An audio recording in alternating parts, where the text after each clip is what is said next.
Oh my God. As soon as he left, it was like a huge blizzard. You couldn't even see the numbers of the kids on the field. They're playing out there. Parents had the cars up there with their lights on, trying to. I said, "Oh my Lord." I still think they have that footage today about that snow, and the kids loved it. They loved it. Back then, the day, the kids loved everything. We did too. We were out there all the time playing, doing this, doing that. There was no restrictions. Didn't have to worry about it. Let's have fun. Yep. Let's have fun. Now, this is Angelo Samarazitas. I hope I said that right. You did. Stop making all that noise there, dude.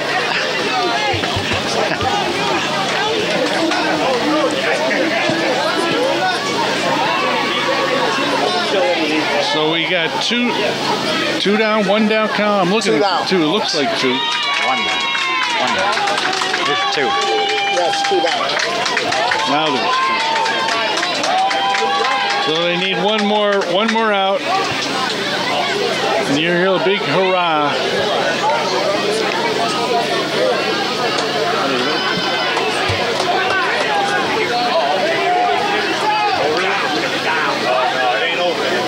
He's going to get a hit. Think so? I talked to you later on. Where's Henry? Hiding in the van? Gotta go. Fans are getting into it. Yes, they are.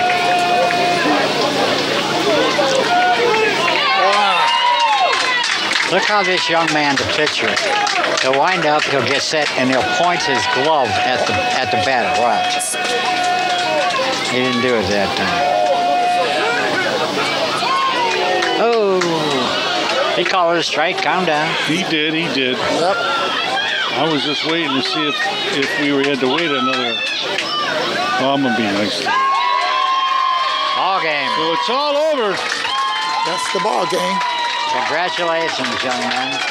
And Everybody wins. they will tell you they are defending champions because the last time we played in 2019, it was Zelma George that won it. Exactly. And I don't know if you remember that day, Colin, it had to be the smallest guy on the field to hit a base hit I do remember that. to right field. I do remember. I mean, we were already figuring we were going extra innings. And this Yeah. little guy came up and hit one. Yeah. So it was like truly amazing. So who you got for the MVP? Well, we're going to find that out. And we'll see who's going to be over there giving it to him. I'm going to be talking to Colin Robertson to see if he can give out those awards afterwards. You want me to give them out? Yes, sir. Okay. So Colin will go out on the field and he'll give the championship team the MVP, and then he can toss it back to me and I'll close here. So we'll be right back, folks, with the closing ceremony. There it is, Coach Mike signing that ball to remember another memory. It takes less than 1 minute to find out if you may have prediabetes. You can do it here. But you probably won't. You're busy. Kids, work, show coming back in 48 seconds. So let's do this now. Hold up one finger if you're a man, women, 0.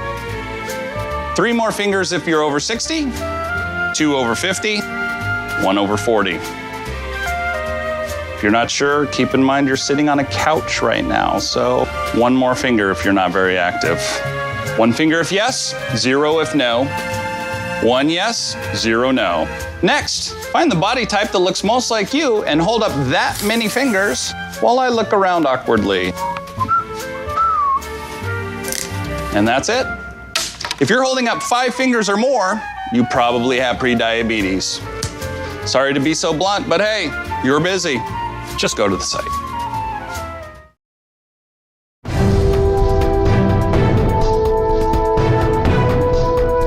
Ladies and gentlemen, we are going to give out the trophies for the winning team.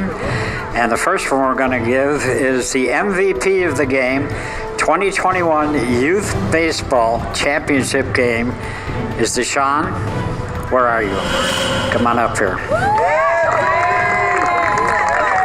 Congratulations. Keep showing that arm off. How many guys you throw out today? 2? 3? 3. You wanted to throw out 4 or 5 though, didn't you? Congratulations, young man.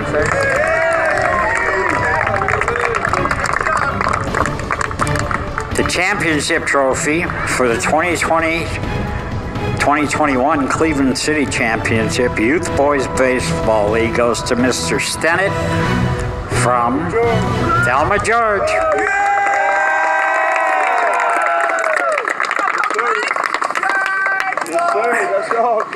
Okay, you young men come up one at a time. You come up. Tell me your name. Philip Cole. Phil Curl. Thank you.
Okay, sure.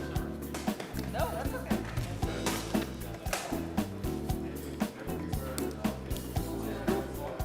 What? I'm with the left part, yeah. What's your last name? Courtney. Courtney. She lives in the best ward in the city of Cleveland, my friend.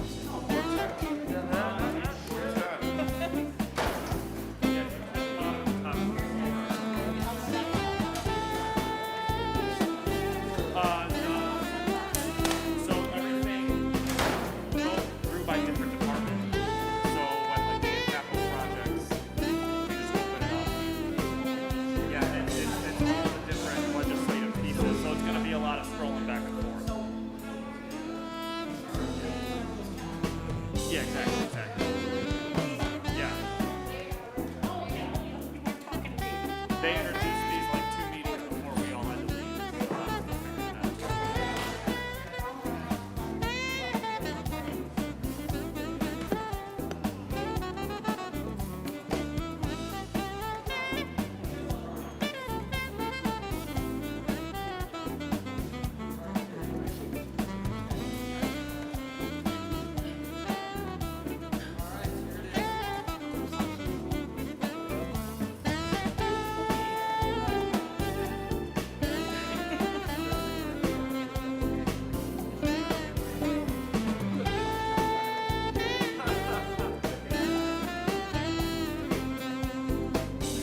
Present.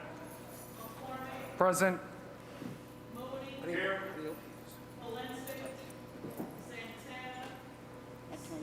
Present. Spencer. Mr. Chairman, you have a quorum. Thank you very much, Ms. Clerk. Okay, well, welcome back, everybody. This is our first meeting in person since the onset of the COVID-19 pandemic. So it is good to see everybody. It's good to be back in person. As normal, as we normally do our committee of the whole meetings, no department has requested to go first or any special ordering. So we are going to do what we normally do, which is do the lightest to heaviest in terms of the agenda. So what I have right now is normally economic development will have guests, and I'm not going to form any guests. So we're going to start with planning, aging, safety, community development, economic development, capital projects, capital works, sport control, and then council. So with that, I'm going to begin. Before we begin, some members of the public have been asked to speak to the committee of the whole and the chair's discretion. Pursuant to our rules by hearing, we speak. Tonight's top story.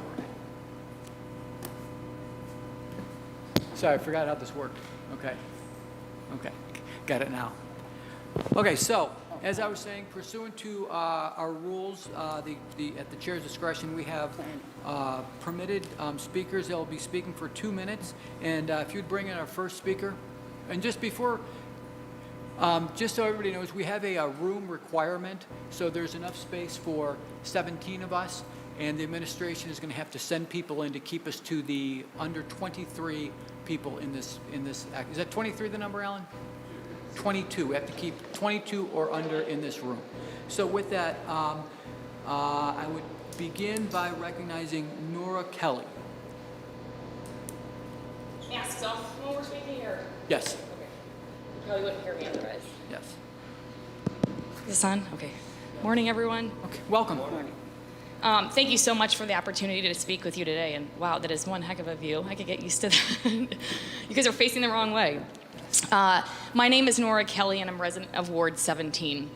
I've been really fortunate to work with an incredible group of residents and organizations over the last year in helping form and grow Clevelanders for Public Comment. Throughout this process, we've been grateful for the support of many of you on council. Our broad-based coalition includes hundreds of residents across all 17 wards, elected leaders at all levels of government, and nearly 30 organizations from advocacy groups to labor unions. We have been rigorous and intentional in building support in researching and drafting our policy proposal. I want to provide a little window in on our experience as a coalition. To be frank, the experience would leave even the most ardent optimists questioning their outlook. Despite multiple attempts to, multiple requests for a meeting, Council President Kelly has never met with our group. Moreover, President Kelly has refused to even acknowledge the existence of either our research or the policy that we developed as both an ordinance and a rule. This refusal is inexplicable. At a time when our democracy is in such a fragile state, I urge Council to consider the importance of cultivating and growing civic participation in our city. The refusal to engage such a broad-based coalition undermines the trust and treats critical governance questions as sport. Unfortunately, the game being played will leave residents of our city on the losing side. We deserve so much more.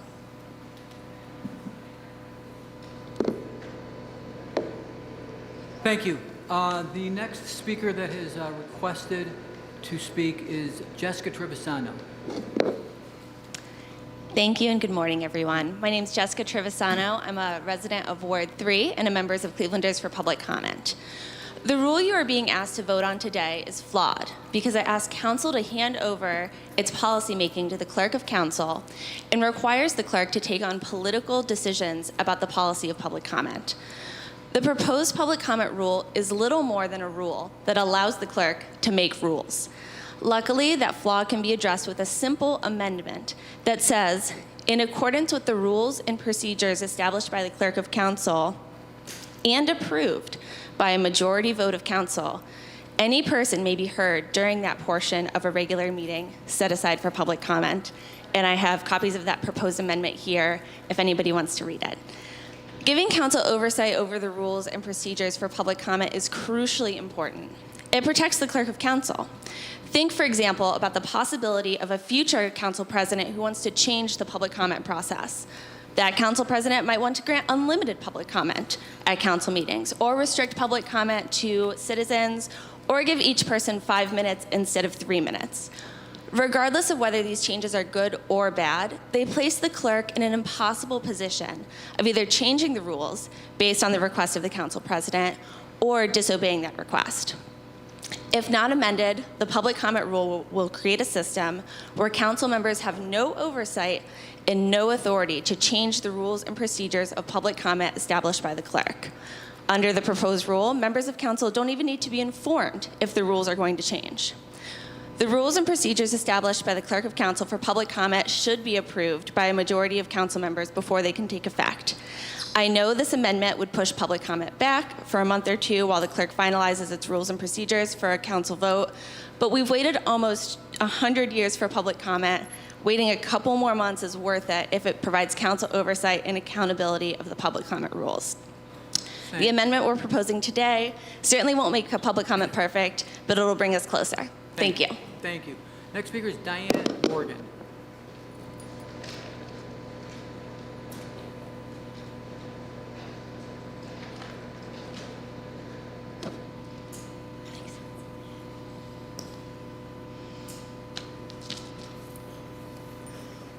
Oh, welcome. Okay, thank you. So my name's Diane Morgan. I'm a resident of Ward 14 and a member of Clevelanders for Public Comment. So last night, I was spending time trying to figure out what I was going to say today when I spoke with you. And one of my neighbors came over, and she's like, "What are you doing?" And I said, I'm preparing for my remarks for today. And she said, "For public comment? You mean we can't have public comment at city council?" She's like, "I watch TV and I see school board meetings where they've got people making public comments. She's and other city councils that have public comments, and yet we don't have them here in Cleveland." And she was just shocked. So I'm here today to represent the everyday people. Every single person in our community should have a public forum where they can openly express their concerns to city council members and identify the wants and the needs of the community. We are able to submit testimony to our state legislature. And I've been working hard over the past couple of months teaching people the process of submitting this testimony. We need to have a clear, crystal procedure for citizens to be able to come to city council meetings, have our testimony recorded and submitted. A good example is in Akron. You can actually call on the phone and leave your testimony. You can also submit it by email, and it's read into the record. And yet we don't have anything like that here. And really, it's holding back citizens' engagement in our government. And so I'm asking that we go back to look at the legislation that we helped put together, that was co-sponsored, and also look at the rules that we had submitted as well, so that our citizens here can have a clear voice. Thank you very much. Thank you. Rosemary Palmer. Thank you, and I don't intend to take much of your time because I know the others have done a great job. I'm Rosemary Palmer from Ward 12O, and just wanted to say that we would definitely prefer the ordinance over the rule, and one of the reasons for that is I know where most of the current council stands on public comment, but one person told me, we don't need public comment because I'm out in the community all the time, people talk to me. But it's not the type of comments that people have focused on specific legislation. So I think if people are allowed to comment, they can make it very, very pointed and to the whatever's at the end. Okay? Thank you. Michelle Jackson. Good morning. My name is Michelle B. Jackson. I am a Ward 4 voter, Thank you for giving me the opportunity to address this committee. I want to first acknowledge the support of our early council allies, which is really getting us to today. Can you hear me now? Not coincidentally, most of them are newer members who likely have a closer connection to the pulse of the people. But as the proposed rule change stands, no one should be taking a victory lap yet. Especially problematic is the section regarding public comment at committee meetings. From the beginning, Clevelanders for Public Comment was advised by council leadership that the real policymaking happens in committee. One would logically assume then that an authentic rule change versus a campaign talking point would prioritize public comment at committee meetings. Instead of democratic reform, we have a reaffirmation of the status quo. Public comment at committee meetings and hearings is at the direct discretion of the chair. The proposed rule also fails to spell out, 1, how a person signs up to comment, 2, when on the committee agenda comment occurs, 3, how long a person has to comment, and 4, what they can comment on. There are moments in life when you are called upon to take a defining stand for posterity. It can ultimately be infamous or transformative. This body today has that rare opportunity to do the transformative thing. I ask that you democratize Cleveland City Council today by adopting the proposed public comment reforms as written by Clevelanders for Public Comment. Again, I thank you for having me. Thank you, Michelle. Randy Cunningham.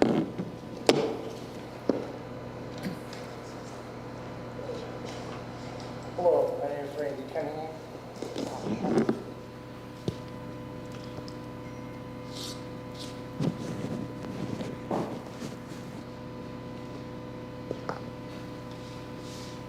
Hello, my name is Randy Cunningham. I live in Ward 11, and I'm here in favor of the public comment proposals that come from Clevelanders for Public Comment. There is a rhetoric of American democracy, and then there is the reality of it. The appearance of democracy is what is valued in our society, but real democracy confronts a blizzard of little things dedicated to make sure the appearance does not become a reality. Little things matter. They are like tacks scattered on the road of democracy. Little things such as public hearings that are designed to keep the public out, little things like the schedule of meetings that ensure that ordinary working people cannot attend, little things such as how public comments are accepted or rejected, little things with big consequences. Once again, the tyranny of little things has asserted itself. It is even seen in the fact that each of us has been given only 2 minutes for comment. We have been petitioning City Hall for a public comment period since the beginning of this year. For the most of that year, we have encountered dead silence from the City Council President. We have been told that the proposed ordinance, which has been extensively researched and vetted, needs more research and vetting. And now there is a proposal to allow public comment as a rule change for City Council. It is, however, a pale and pathetic version of the original proposal. But what are we complaining about? The changes the council president wants made in our original proposal are little things. These little things do not give us what we want: a robust, meaningful public comment law that will not be at the whim and wishes and mercy of whoever is in charge of City Council. I, for one, would rather not even have such a rule and would prefer to take my chances with an initiative petition drive to give the people of Cleveland something worth having. We will settle for nothing less. Thank you. Thank you. David Brock. Pardon my turn.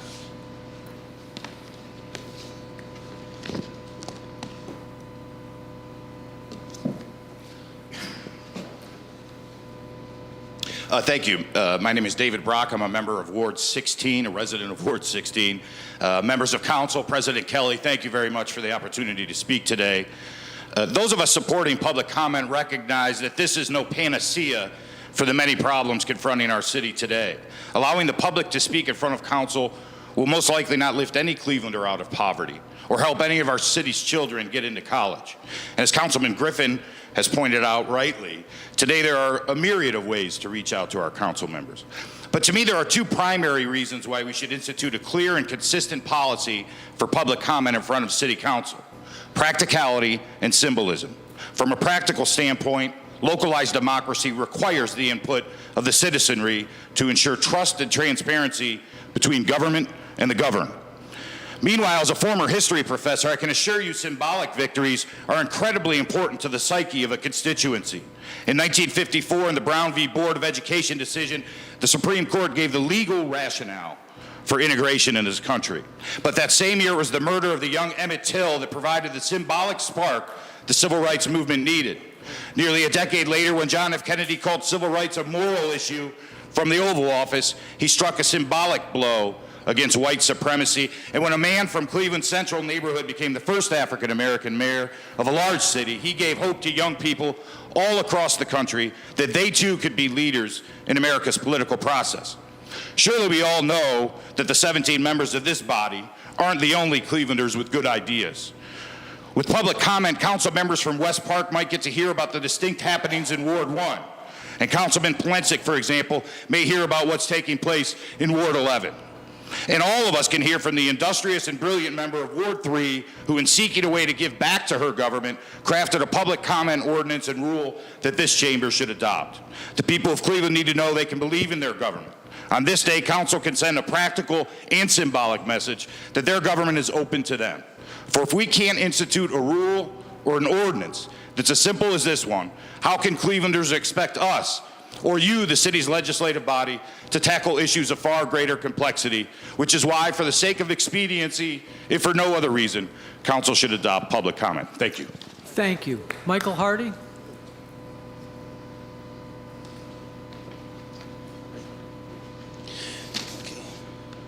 Thank you, President Kelly, council members, and residents and public comment members. Greetings, saludos, salutis, salam alaikum.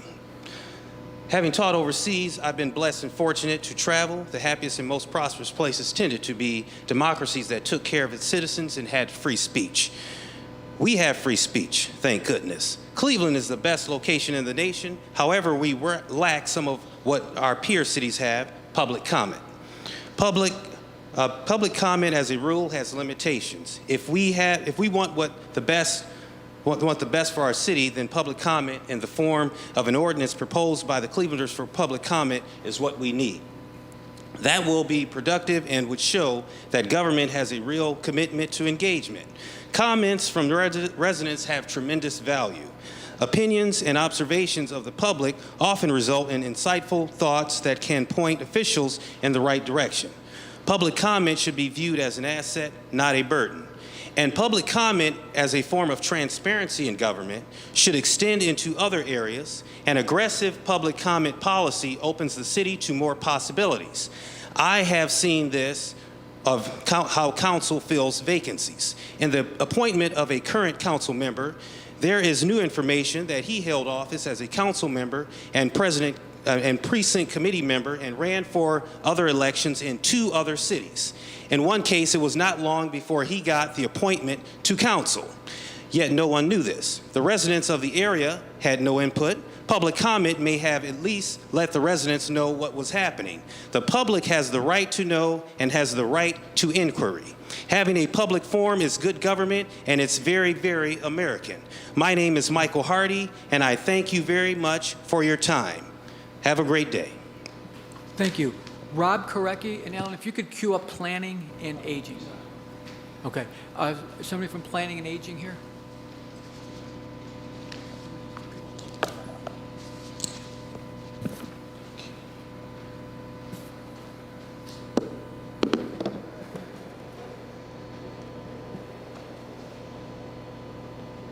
Could you pull up a chair here, Blaine? I can move. I was going to say, it was a couple of years ago, Blaine. You're on this side now. No, if you We could, can switch. Yeah, but I just want.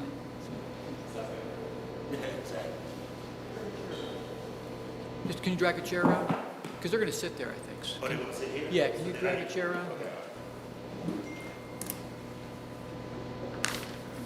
Bring your laptop. Okay. Anybody for planning, or we start with aging? Great. Mary, good to see you again. Okay, so we're going to begin with Department of Aging, and I have one ordinance. Is that correct? You have one ordinance under consideration? Okay, it is ordinance number 537, 2021, by Councilmembers McCormick and Kelly by departmental request. An emergency ordinance authorizing the Director of Aging to apply for and accept one or more grants from the Western Reserve Western Reserve Area Agency on Aging for the 2022-2023 Western Reserve Area Agency on Aging programs, including supportive services and aging and disability resource center programs, and authorizing director to accept gifts from any public or private entity for the purposes of this grant. Director, welcome. Welcome. Thank you. It's good to see all of you. Good morning. This legislation, this is one that every 2 years I come before you to ask for us, the ability for us to apply for these funds. We've been the recipient of these for more than 15 years, and it provides funding for 6 full-time staff in the Department of Aging. Great. And we've had this for how long? More than 15 years. More than 15 years. Thank you. I think it's a great program, and it has been heard and recommended for passage by the Committee on Health and Human Services. I'd like to hear from the chairman, Councilman Kerry McCormick, on ordinance number 537. Thank you, Mr. President. Are we doing mask on or off when speaking? Off. What's the, okay. Off if you're talking, or Ben. We have glass, you know. Got it. I got it. Thank you, Mr. President. Yeah, fully support ordinance 537, 2021. This was heard in the Health and Human Services Committee. The Western Reserve Area Agency on Aging is a subsidiary through the federal government that the city receives dollars from for these important services for our seniors. As is noted, I believe this is 6 staff members receive funding from this $350,000 grant that do all sorts of outreach needs. So our committee, Mr. Chair, unanimously passed this out of the Health and Human Services Committee, and we recommend it for passage today. Thank you. Are there further questions or comments on ordinance number 537, 2021?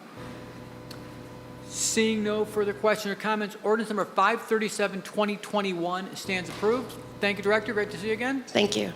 And if we're going to remember, Mary?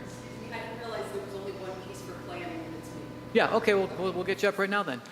If everybody could please, remember when we used to do this, sign ordinance number 537, 2021 if you're on either committee. Okay, Mary? Just one, right? Yeah. Okay. And it is ordinance number 538, 2021 by council members Bashir, Jones, Gray, Brancatelli, and Kelly by departmental request. An emergency ordinance approving the report of the Assessment Equalization Board on objections concerning estimated assessments with respect to the continuation of the Cleveland Superior Arts Improvement District and the new plan to provide public services for the district, determining to proceed with the plan, adopting and levying the assessments, and authorizing the city to enter into an agreement with the Cleveland Superior Arts Improvement Corporation. Thank you. Yes, the board met in. Wait. Everybody could pay it. It's hard to hear this way, so if we could all kind of keep our. Shut our mics off. If we could, if you can mute yourselves if you're not talking. Sorry. The board met in May. There were several written objections sent in, which they considered, but there were nobody appeared in person to object. So they reviewed the written objections, and there was one where an incorrect property owner was identified. The city had already corrected that, so they made a note of that, but otherwise they approved everything, all of the assessments. Great, thank you. And ordinance number 538 has been heard and recommended for approval by the Committee on Development, Planning, Sustainability.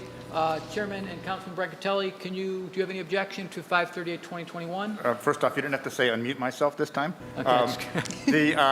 No objection, fully briefed and supported. Thank you. And I just want to hear from the sponsors. Councilman Bashir Jones, supportive of 538? Yes, sir. Thank you. I already heard from Councilwoman Gray on ordinance number 538, 2021. Sorry?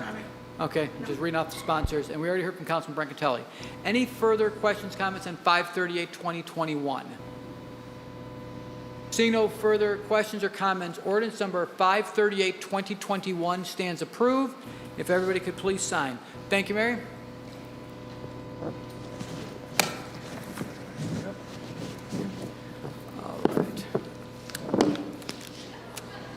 Moving to public safety, is public safety? Well, we'll be flexible.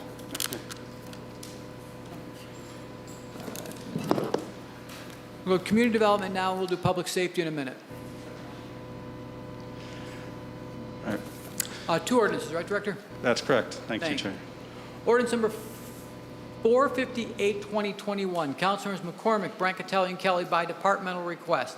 An emergency ordinance to amend Section 3 of Ordinance number 952-2020, passed December 9th, 2020, relating to authorizing Director of Community Development to enter into a grant with the Near West Side Multi-Service Center doing business as May Dugan Center to make repairs to city-owned facility located at 4115 Bridge Avenue. Director? Thank you, Council President and members of the Council. This ordinance is essentially an amendment to a previously adopted ordinance. The reason for the amendment is that we need to change the funding years that are going to be used for this grant. Due to the time that has elapsed, the funding years that were previously in the original ordinance have had to be expended on other projects in order to be timely under HUD's requirements. So there's really no changes in the scope. We'll continue to do the repairs at a city-owned facility that houses May Dugan Center, also known as the West Side Multi-Services Center, which provides affordable and low-cost and free healthcare service to residents of the city of Cleveland. Thank you. Ordinance number 458-2021 was heard and recommended for passage by Committee on Development, Planning, Sustainability. Councilman Brancatelli, anything further on 458? A great organization, great facility, and fully supportive. Went through committee. Thank you. And this May Dugan is in Ward 3. Councilman Kerry McCormick, are you supportive of 458-2021? Thank you, Mr. Chairman. May Dugan Center has thousands of Cleveland residents that come through it on an annual basis, everything from prenatal to food care as well. This is a great investment for the city of Cleveland. Fully support this and ask my colleagues to do the same. Thank you very much. Mary, could you come here for a quick second? Can you just,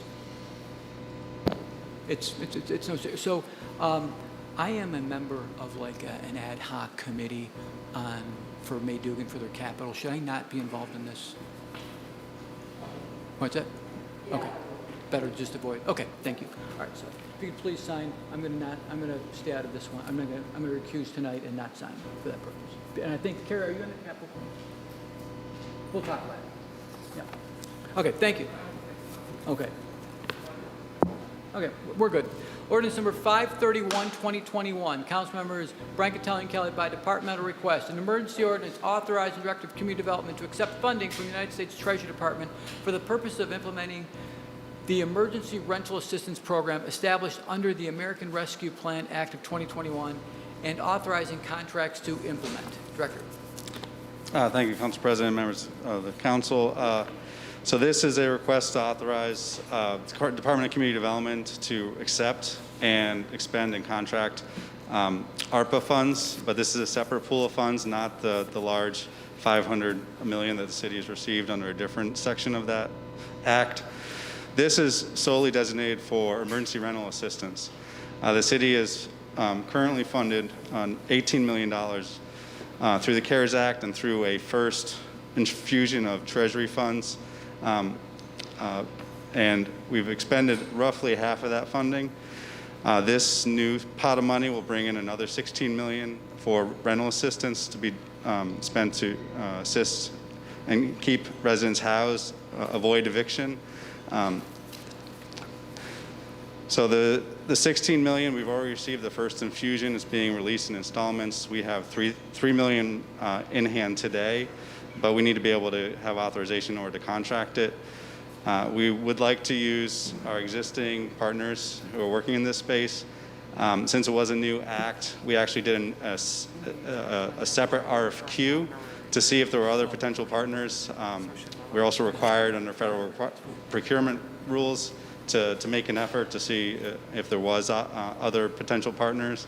We did receive 2 responses. One was CHN and another was the Greater Cleveland Legal Aid Society, who wants to do a more narrowly focused program that addresses evictions. We are working through and scoring those and determining if those proposals are acceptable. But this ordinance will allow us to take the next steps and try and get these funds deployed at the end of the month or in September. Thank you, Director. So of the dollars that have come in, you mentioned a couple of the partners or some of the organizations that will assist with the emergency rental assistance. CHN Housing Partners is one. Yes. And you mentioned legal aid. Yes, they submitted a proposal in our RFQ that we released in July. Okay, and was there a third? No, just those 2. So it's CHN Housing Partners and legal aid that are the contemplated agencies to assist, that would be our vendor, for lack of a better term. Correct. To execute to expend these funds.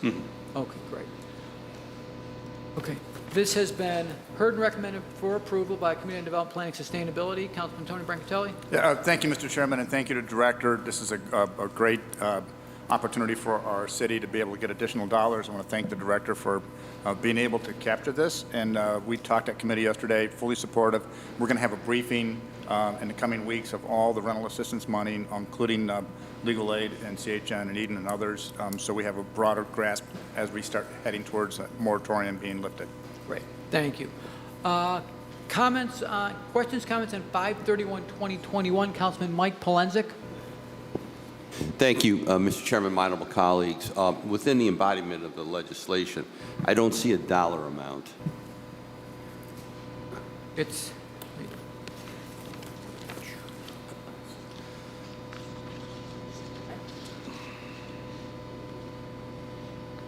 in this third whereas clause. Now, wait a minute, I'm looking. Third whereas. Third whereas. Okay. Thank you for pointing it out. Secondly, Mr. Chairman, to the Director and back to the Council as well, the agencies that you're going to contract with, is there legislation, enabling legislation that's going to come before us for those agencies? My understanding is that this is authorization to accept, contract, and expend funds. So that's my intent with this ordinance. So, Mr. Chairman, if we're going to give money to whoever, there has to be legislation to enable that? This legislation does enable it.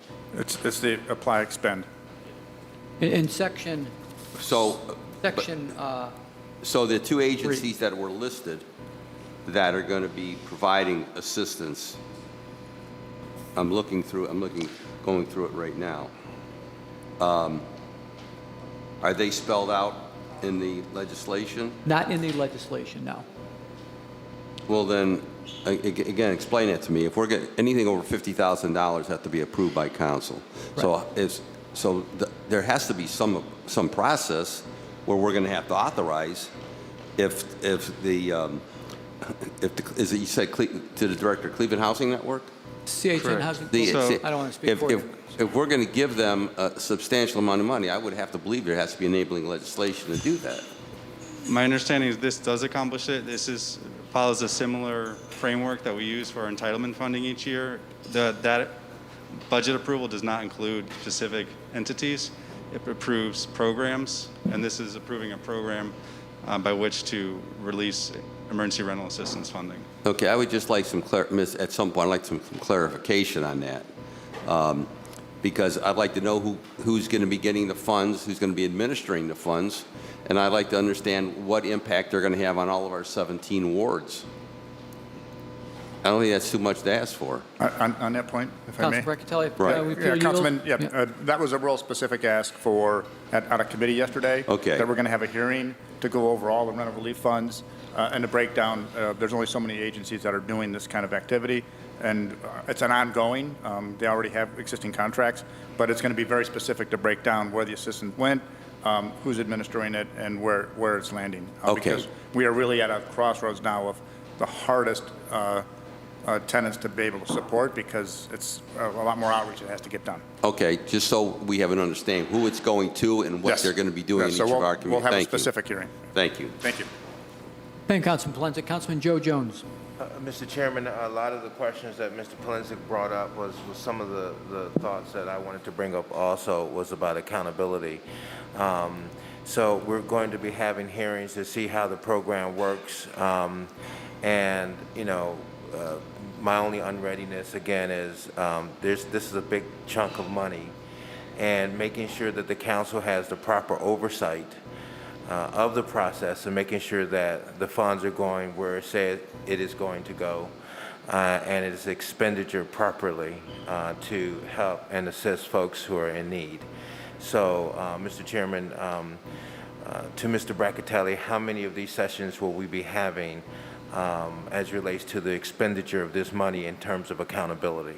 So through the chairperson, the opportunity for us to bring back those service providers like Cleveland Housing Partners and Legal Aid and those that have been providing these services to be able to give us a breakdown. We had a briefing about a month ago when they came back when we were nearing the end of the moratorium the first time, and they showed how they were doing outreach and where the resources were going.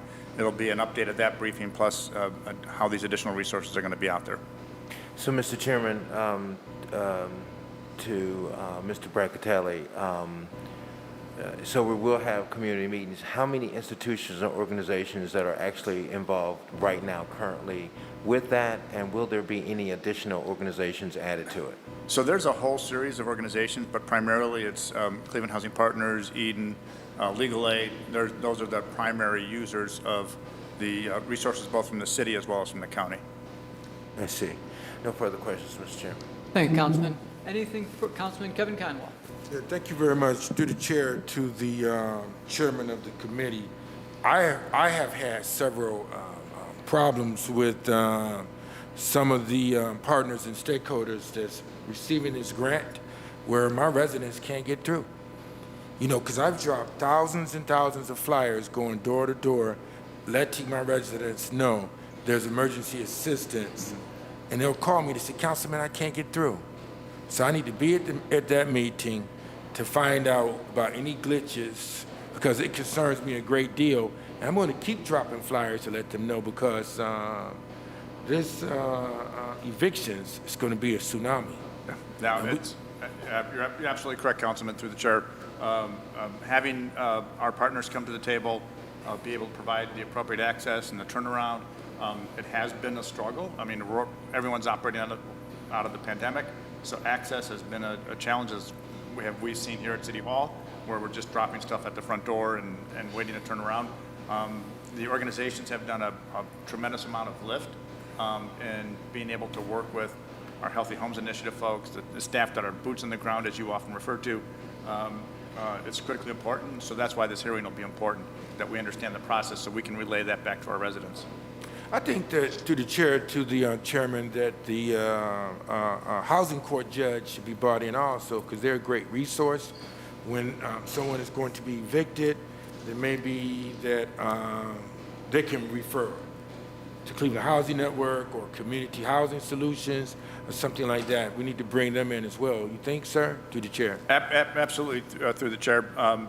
If you read one of the pieces of legislation that was introduced, where the housing court is going to do some innovative outreach by having kiosks and locations outside of downtown, we're going to see that coming to the table, so that the housing court judge will definitely be here and talking about that legislation, as well as participating as we look at this moratorium ending.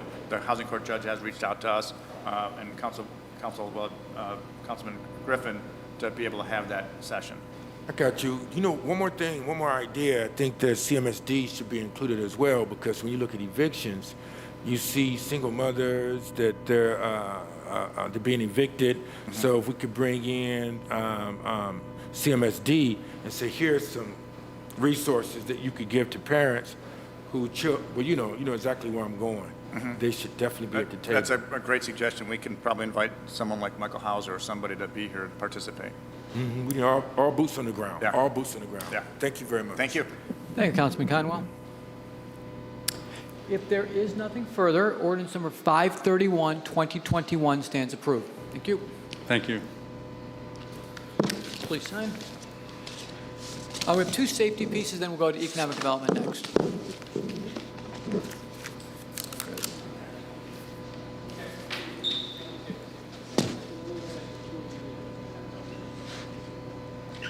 Hello, Assistant Director, how are you? Good morning. We have two ordinances, correct? Yes, sir. Okay, Yes, sir. We have two grants this morning. great. I like grants. Yes. Neither one have a local match either, so that's a Oh. especially good grant. I don't even need to read them then. All right, ordinance number 459, 2021 as amended. Council members Griffin and Kelly by departmental request. An emergency ordinance authorizing Director of Public Safety to apply for and accept a grant from Cuyahoga County for FY 2020 Improving Criminal Justice Response Grant for a sexual assault advocate and for human trafficking victims, and authorizing one or more contracts with Cuyahoga County to implement the grant. Assistant Director. Yes, good morning. Actually, sir, we do have a proposed amendment. In the title lines 5 and 6, and in section 1, lines 4 and 5, strike a sexual assault advocate and for human trafficking victims, and insert domestic violence warrant enforcement.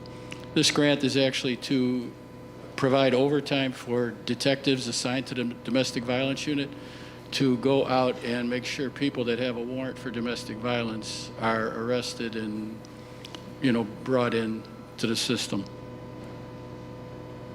Director, what is the significance of the amendment which changes the term sexual assault advocate for human trafficking victims and replaces it with domestic violence warrant enforcement? The language was actually from the old grant, and this new grant, specifically Cuyahoga County, is giving us this grant to do domestic violence warrant enforcement.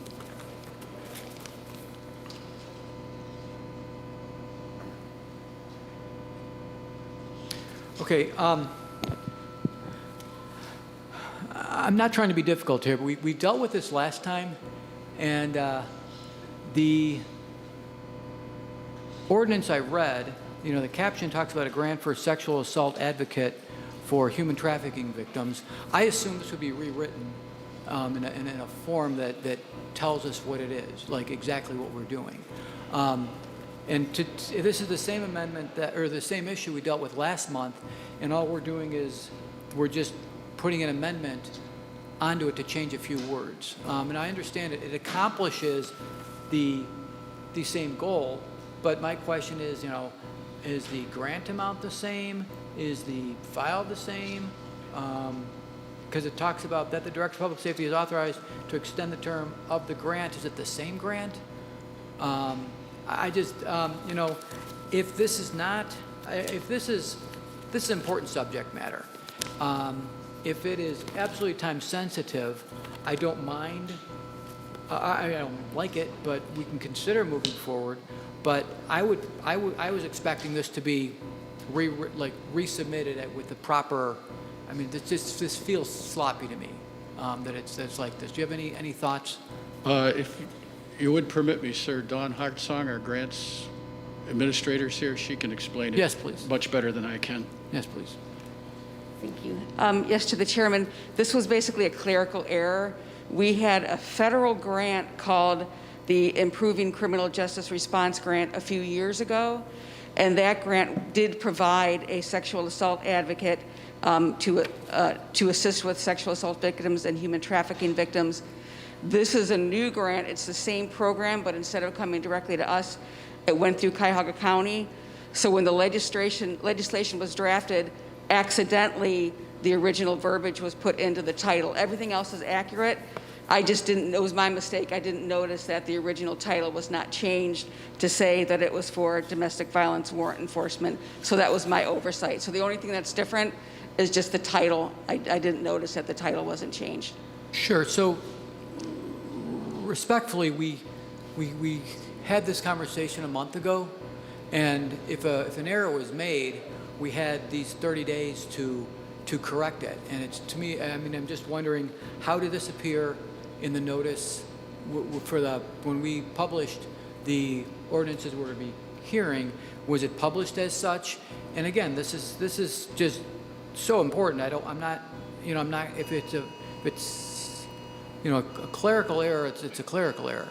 My question is this: time sensitivity of this. If this were passed in September, would that be an issue for our accepting this money? Through the chair, the our period has already started, so time is of the essence. We did talk to the law department, and they assured us that the amendment was the only thing that was needed because it was just the title was incorrect, but everything else that's in the legislation is correct.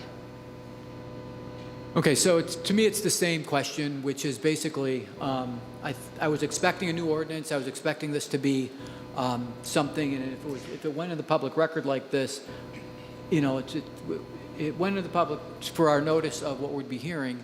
It went out with a different subject matter.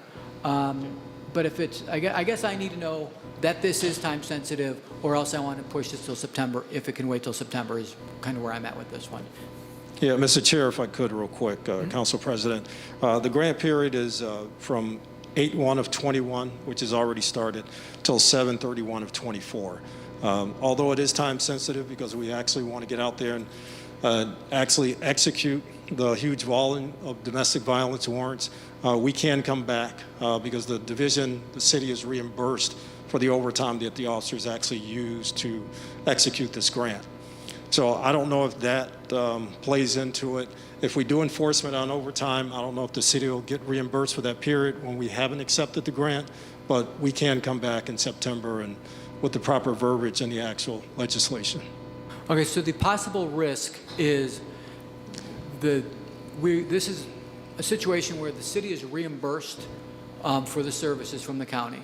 So we're in the grant period right now, correct? That's correct. It started 8/1. So we believe that we would still be reimbursed if we pass in September as opposed to now? We may not be reimbursed for the enforcement that we did from 8/1 until we actually pass the legislation in September, whatever that cost may be. What's that approximate dollar amount? I couldn't give you an approximate, Mr. Council President. It would depend on the number of enforcement details that our officers actually conduct out there for the month of September. Do we have any way of determining that before we meet as a body? We could, but honestly, through the chair to the committee, I don't think it would be that much of a sum out of the $415,000. I'd guesstimate a few $1,000s at most. Okay. I'm going to just ask my chair of safety what he thinks of this. Councilman, what are your thoughts on what we do with this one? Thank you, Mr. Chair. I thought that the language was going to change. I would like to see if we could get an update of how much that overtime would be by the time we meet. And if that's the case, I'll be willing to pass it through this committee, but then make sure that we get that information before we meet this evening. Is that possible? So if I don't want to put words in anybody's mouth, but what I think I heard was that what's at risk is maybe a couple $1,000s between now and September 20th. Mr. Council President, that's correct. Okay. And I don't want to be free and easy with even a couple thousand, but I'm just concerned. Okay. I'm going to hold this. If by the time we are concluded, if there's a way to make that determination of what the dollar is, then I'd be happy to reconsider it. But we did this last month, and I was just we're going to hang on to this one. Okay, Mr. Chair. Okay, understood. On that one, Mr. Chairman. I have a Councilman Jones? question, yes, on this particular subject Sure. you're holding. Mr. Chairman, can we have the director come back and tell us about how successful last year's program was as relates to dealing with sex trafficking in the city of Cleveland, and then how many detectives are assigned to that when he comes back with at least a when September presentation? yeah. Yes. Yes. Okay, thank you. So Kimberly, this one? All right, we are going to now hear ordinance number 533, 2021. Councilmembers Griffin and Kelly by departmental request. An emergency ordinance authorizing Director of Public Safety to enter into an agreement with the Cuyahoga County Solid Waste District to accept funding in support of the Department of Public Safety's Environmental Crimes Task Force for purposes including but not limited to the purchase of training equipment necessary to assist in combating illegal dumping. Director. Thank you, Mr. Chairman. This grant from the Solid Waste District would provide $19,120 to the Division of Police. There's no grant match required. $15,200 would be for personnel, detectives, and supervisor overtime reimbursement. $800 for clothing for the task force officers, and $3,120 to reimburse the city for their cell phone service. All right. Okay, let's send her next. Please excuse me, I'm very sorry. Would you say that last sentence over? I'm so sorry. And the amount would provide $15,200 for detective and supervisor overtime, $800 for special clothing for the task force officers, and $3,120 to reimburse the city for their cell phones. Thank you. This ordinance has been heard and approved by our Committee on Safety. I want to turn to the Chairman, Councilman Blaine Griffin. Yes, Mr. Chair, we vetted it and support this legislation. Questions, comments on ordinance? Councilman Kerry McCormick. Mr. Chairman. Chair, thank you. And I was not at the safety. I'm not on the safety committee, so forgive me if this was discussed already. But have we looked at strategic deployment of cameras for high dumping areas? Specifically, I'm thinking in my ward of Train Avenue that gets dumped on daily. I know I fully support this legislation. This is great. But are we looking at ways to do that in more permanent infrastructure through the chair? Director? Yes, through the chair of the councilman, the Environmental Crimes Task Force actually has kind of like a hot list of those frequently dumped areas, and they do rotate cameras between those areas. They have a finite number of cameras that they post for these areas. They also poll the residents in those areas to make sure that they have the proper numbers to call when they see illegal dumping so that our folks can respond. Thank you. And Chair, to the Chief, I would just say, I mean, areas, again, I think of Train Avenue, in my opinion, that would warrant permanent cameras as we kind of go into the next phase of the camera installation program to really help prosecute, because again, you drive down that street and there's refrigerators and whole living rooms, really, almost on a daily basis. So I would encourage us to look at really that permanent installation. Thank you, Mr. Chair. Thank you very much, Councilman. Councilman Joe Jones. Mr. Chairman, my line of questioning is down the same line of questioning that my council colleague Kerry McCormick talked about, is the combating illegal dumping in the city of Cleveland. In our area on East 143rd Street is a constant dumping location. In addition to that, we have Ferris Avenue. Just the other day, I had been talking to Vacant Lots about clearing up a dumping site over on Lipton Avenue. It was cleaned up, and then within 2 days, it's more dumping that's happening at that location. My question would be, Mr. Chairman, to the Chief, what are we expending in terms of resource to deal with this issue currently right now that's plaguing a number of neighborhoods, not on just only the east side, but also the west side? What is the allocated Chief, amount? if you heard the question, it was how much do we currently expend towards this effort? Do we have a dollar figure on that for illegal dumping and environmental crimes? Through the chair, Councilman, I don't have that dollar figure, but what I do have is the number of cleanups, investigations, felony indictments that the task force officers have done in the last year. And Mr. Chairman, right now we have how many investigators that are dealing with this issue, Mr. How many Chairman, for the investigators city? do we have? Yeah, through the chair of the councilman, right now there are 2 actual investigators. The sheriff's department used to have a person assigned through the county, but they took that investigator back. So right now there's a sergeant and detective assigned to this project. So we have 2 people that deals with illegal dumping in the city of Cleveland. Is that correct, Mr. Chairman, to the chief? And through the chair of the councilman, that's correct, but they work in collaboration with public health, building and housing, as well as public works to clean up those sites and to get notification when things are dumped, because they actually go through that dump site to see if they can identify who the culprit is. And Mr. Chairman, how many cameras do we have that's dedicated to the entire city of Cleveland to capture people who are doing illegal dumps? To the chief.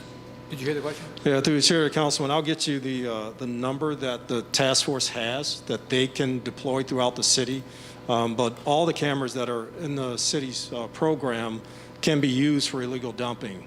If there's a site that's near a camera location, then they actually utilize that camera for investigative techniques for anything that identifies a vehicle or suspect. Mr. Chairman, to my honorable colleagues who are sitting here today, this issue is a major issue in the city of Cleveland, and I submit before you that we don't have enough resources allocated to deal with the illegal dumping in the city of Cleveland. And by the time you look at how many cameras we got, if we're lucky, we may have 13 for the entire city of Cleveland. But, Mr. Chairman, I would ask with your leadership that we have a special hearing on illegal dumping in the city of Cleveland and how we can best move with a plan of action to attack the situation. Mr. Chairman, it's not getting any better with what we're doing right now currently. Thank you, Councilman. Councilman Kevin Conwell. I want to back up with Councilmember Kerry McCormack and Councilmember Jones just mentioned. You know, in my ward, you know, I'm going to vote for this. However, I'm not benefiting from this to the chair, to the chairman of public safety. You know, I ride my ward all the time. I write down illegal dumping, and residents call me when there's illegal dumping, tires, trash, and debris. And I see no outcome. You send pictures? You do. Yeah, the whole 9 yards. Yeah. And so I'm being crushed by this illegal dumping, and you know what's correlated with illegal dumping, to the chair, to Councilmember Jones? Crime is around that area. They see that we don't care.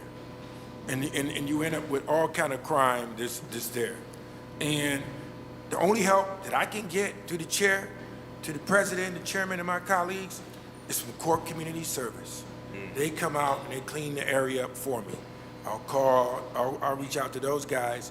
And you know what, Councilman Jones, to echo your concerns, within 2 days, within a day or two, it's back to illegal dumping again. It's a constant fight. It's a constant fight. This is the top on my list. All this illegal dumping, it's like they're not catching anyone. They're not catching anyone. So it hurts me. And I echo Mr. Chairman of Public Safety. Maybe we can meet with them on this so we can look at some outcome measures. Because the outcome measures in my ward, trash, high grass, refrigerators, stoves, couches, everything in my neighborhood is like a dump.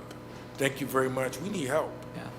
Now, I hear it, Councilman, and I've very aware of all the pictures you sent, all of the everything you. Yeah, I've seen them all. So, but no, this is very important, and I appreciate your advocacy for it. Thank you. All right. If there are no further questions, ordinance number 533, 2021 stands approved. Thank you. Real quick, before you leave, is there a? Do you have an ordinance, a 660 related to fire training systems? Does that ring? Was that supposed to be on for today? Mr. Chairman, we did introduce legislation to buy some propane training systems for the fire training. Okay, but it academy. wasn't supposed to be for today, for passage? No, I believe it was for introduction today. Okay, sir. thank you. Thank you. Thank you. Okay, yep. Okay. Okay. In your packets, we have. Got some numbers. Mr. Chairman, if we have Yes. a quick second, Chief was able to get some numbers on the domestic violence. Okay, please. Yeah, Council President, this is Lieutenant Skurlitz. He's in charge of the NICE unit, which is basically tasked with executing most of those DV warrants. So I had him do a quick workup on the next 4 or 5 weekends on what they would do on the overtime as it relates to this grant. Good afternoon. Good afternoon. As Chief said, I'm Lieutenant David Scruletz with the NICE unit. Sorry, Chief. What I came up with very quickly was based on overtime numbers. If we were to conduct one sweep per week over the next 4 weeks, we would be looking at in total a number of around $24,200 in overtime money. The way that breaks down is for operations, I would be looking at $4,400 each roughly. That's a 10-member team, 4 officers and a supervisor at roughly $55 an hour based on overtime rates between the patrolmen and the supervisors. That comes out to $4,400 per sweep, $17,600 over the course of the 4 sweeps. That would be working about 5 individual warrants per sweep, so a total of 20 warrants over those 4 weeks. When you consider research hours, I considered I considered 6 hours per individual to research and put surveillance so that we know we're going to the right houses. And that comes out to $6,600 for a total of $24,200. So the cost of waiting until September is $24,200 approximately. Approximately. And it is unknown or undetermined whether that would be reimbursable under this grant. Do we have a determination on that? Because that's kind of the under-over for me. My understanding is that it would not unless this grant is passed. Okay. I need to think about that.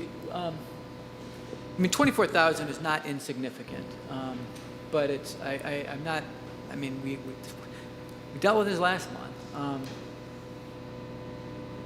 What's that? Yeah, can you, here's a question. Can you redraft it and bring it back to us by the time we're done today, which is going to be by the time we're done with this, the stack? What would you like redrafted, sir? So the ordinance, can you have it? The ordinance. Yeah. I mean, we're essentially passing something under suspension if we didn't have any notice. So, Assistant Director, would this be, I mean, to just basically do what I was thinking we would do last month is just put this in proper form? Is that something that can be done by the time we're done with this amount of legislation, which, I don't know, a couple hours? Mr. Chairman, I will work on that. I'll go see, Mr. Gelman right away and see if we can't get that done. Okay, great. Yeah, because we, I don't want to not be reimbursed for $24,000, but I want to make sure that we're, doing things proper on our side as well. Okay. Okay, I well, understand. I will just leave this right here. Please report back to us as soon as that's done, and we'll consider it. Thank you, sir. Okay, thank you. Thank you. Thank you. Okay. At this point, we have a request for legislation under suspension, and we have a guest here that will speak to this. And this is in your packet as ordinance number 665, 2021, by Councilmember Kelly by departmental request. An emergency ordinance authorizing Director of Finance to enter into a multi-party amendment and restated agreement with Say Yes to Education, Inc. and various public entities effective July 30th, 2021, acknowledging a process for the transition of the roles and responsibilities of Say Yes to Education from the national organization to the Cleveland chapter. Diane, welcome. Good morning. Thank you, Mr. Council President. I am Diane Downing. I'm the Executive Director of Say Yes Cleveland, and we provide 2 big things for Cleveland students: support services for students and families from pre-K through high school, and post-secondary tuition scholarships. Pardon me for 1 after second, high Diane. school. I'm sorry. I'm very sorry. It's under for the under suspension part of it. You should be.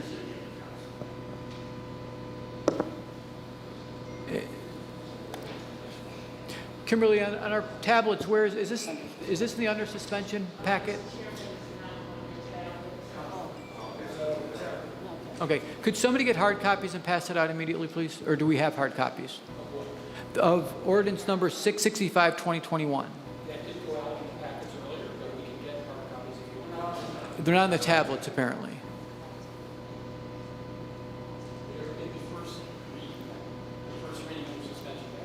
First reading under suspension. Could somebody? Okay, so it's emailed but not on the tablets? All right, so it's been emailed to people but not on the tablets. Is there a way to, Okay. Okay, so if, let me just get a show of hands. If people have their computers and can call it up, and then who would like a hard copy? All right, if we could run about 5 hard copies, please. Let's do 10.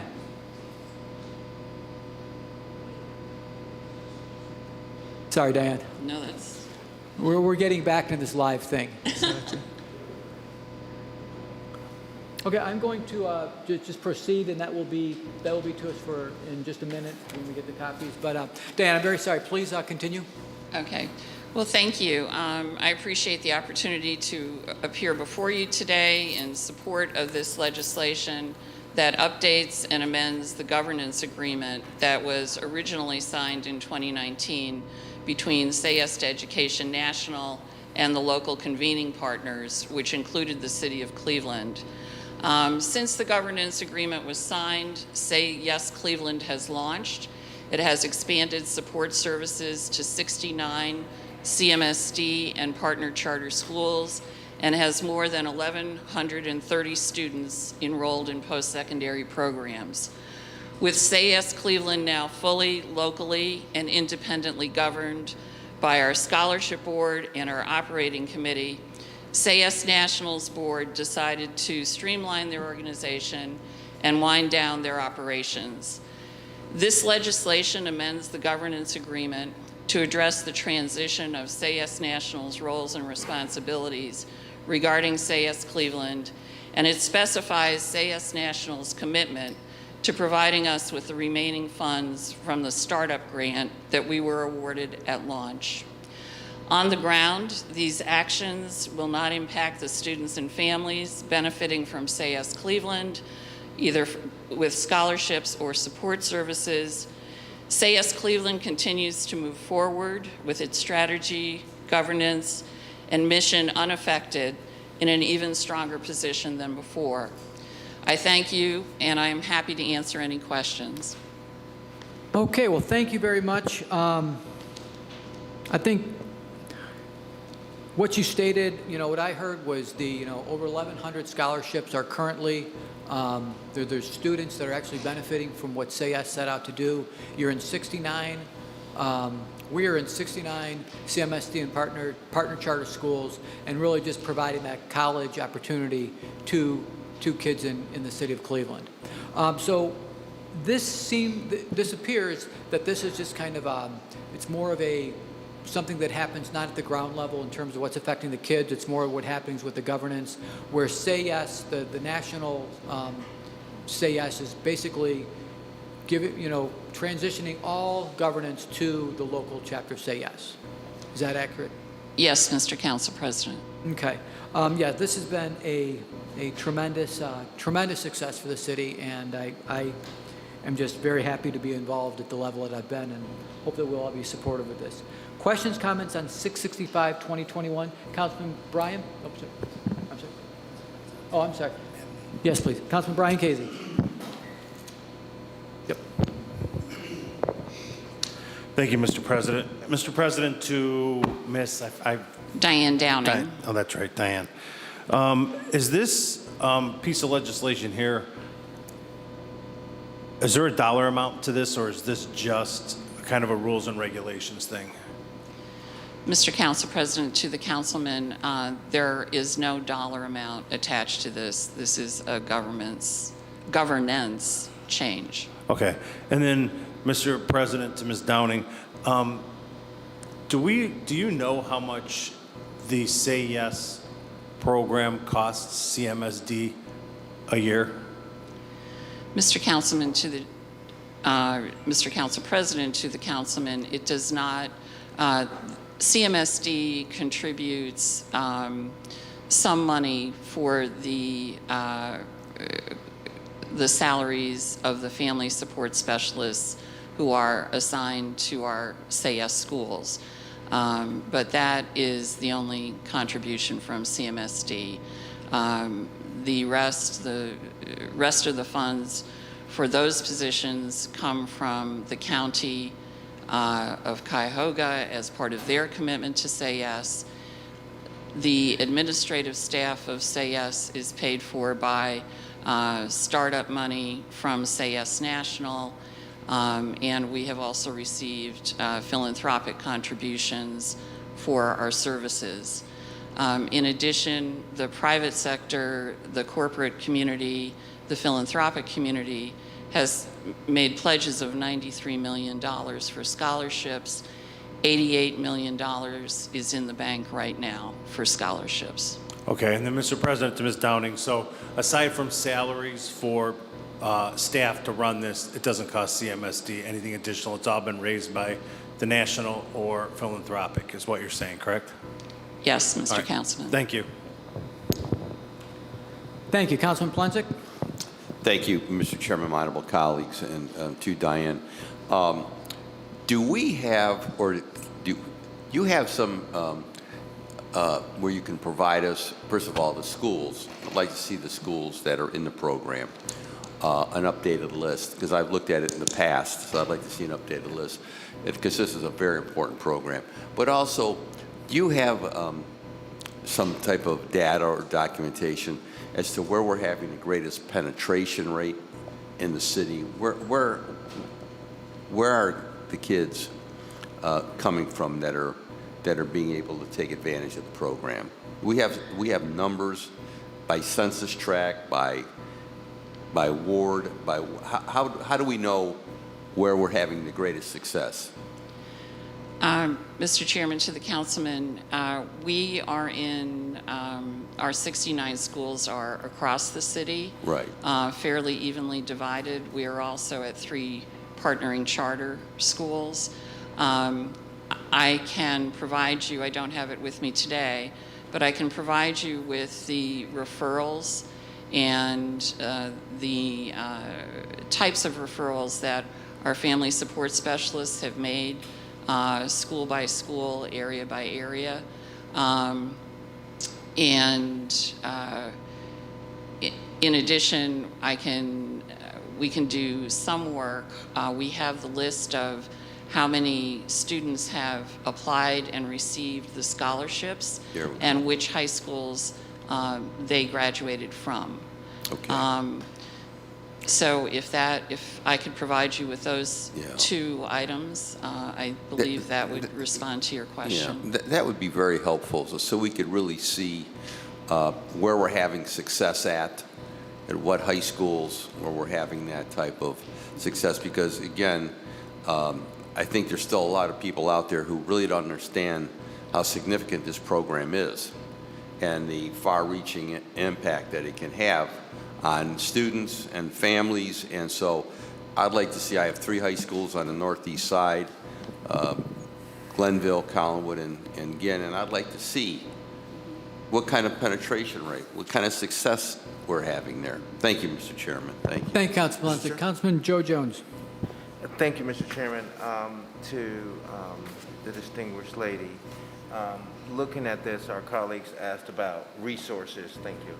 About resources and how it's sort of divvied out within the various different districts. When we look at this here that what we have in front of us is actually restating the agreement from the national to the local. Is that correct? Yes, Mr. Councilman. And do we have what that language is when you're restating what your strategies and commitments are from the national to the local? Because I don't see that here.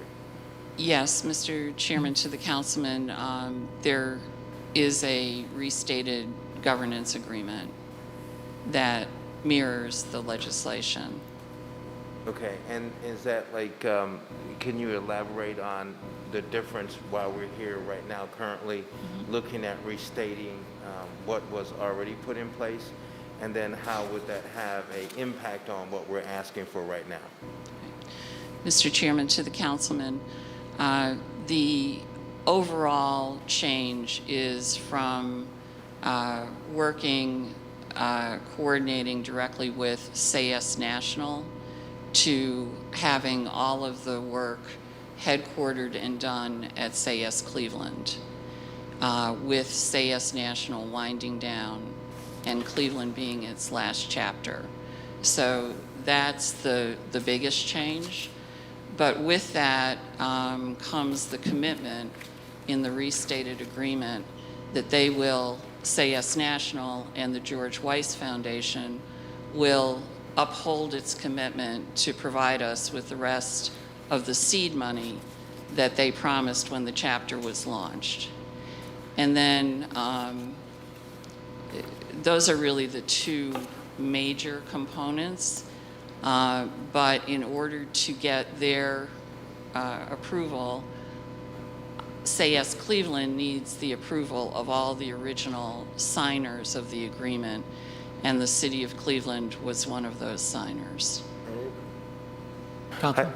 I see. So basically, we're transitioning to the local from the national because they're winding down their program on the national level. Is that correct?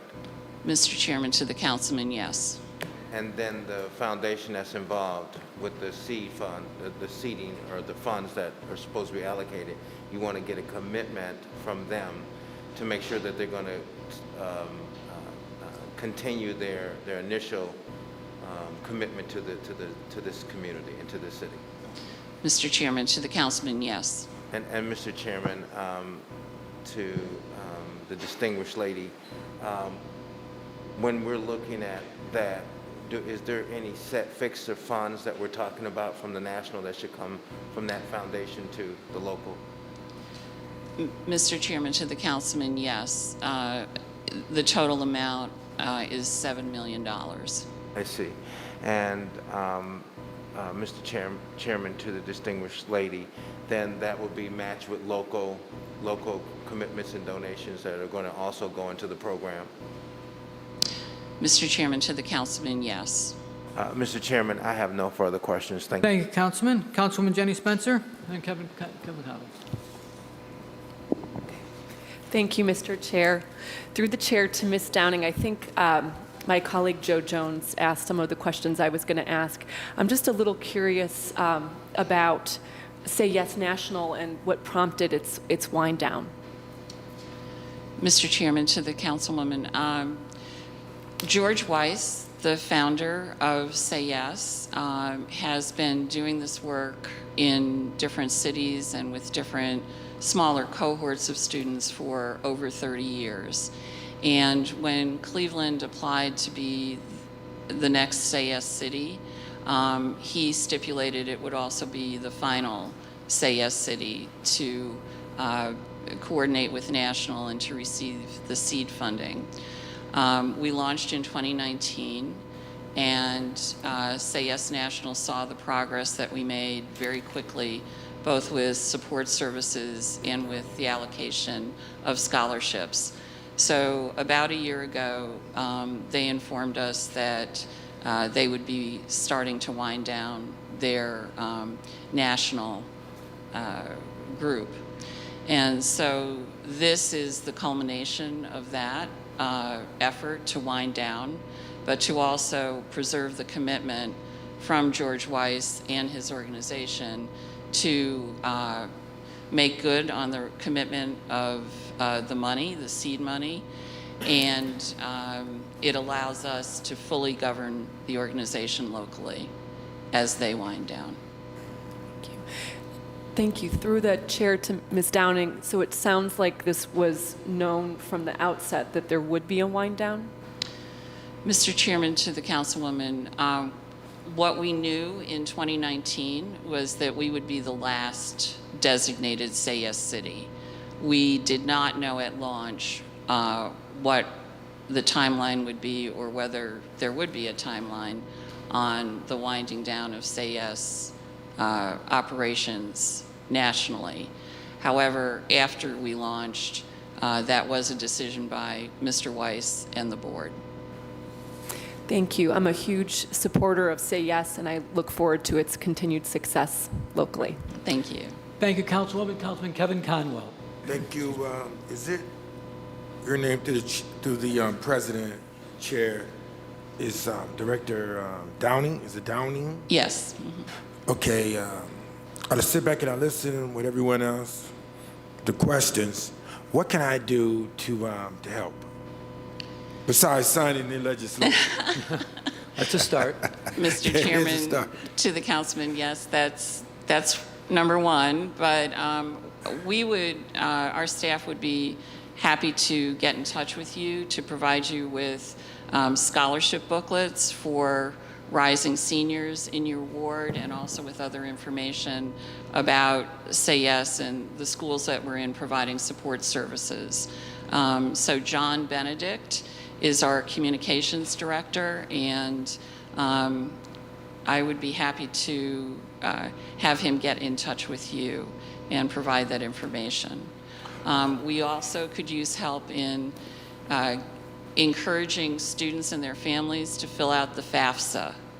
In addition to the application for Say Yes scholarships, every student needs to fill out a FAFSA. And as many know, that is sometimes difficult to get done. So those would be 3 things I would propose if you are all right with that. Oh, yeah, definitely. You know, let me ask you this other question, and I'll make a statement. Are you working with Cleveland Scholarship Program through the chair? Mr. Chairman, to the councilman, College Now. Yes. And that is the name of the organization now. It was Cleveland Scholarship Fund. We are working with them. In fact, they are probably our largest contractor. They administer all of the Say Yes scholarships, and they also provide a mentor to every scholarship recipient, a volunteer adult to help our students navigate post-secondary education. So yes, we work very closely with them as part of Say Yes. You know, I was listening to Councilmember Mike Polensek ask you for some outcome measures. One of the problems, through the chair to Councilmember Mike Polensek, it's a huge problem trying to get the FAFSAs filled out. The parents, some of the parents don't want to do it. Councilmember Mike Polensek, they feel that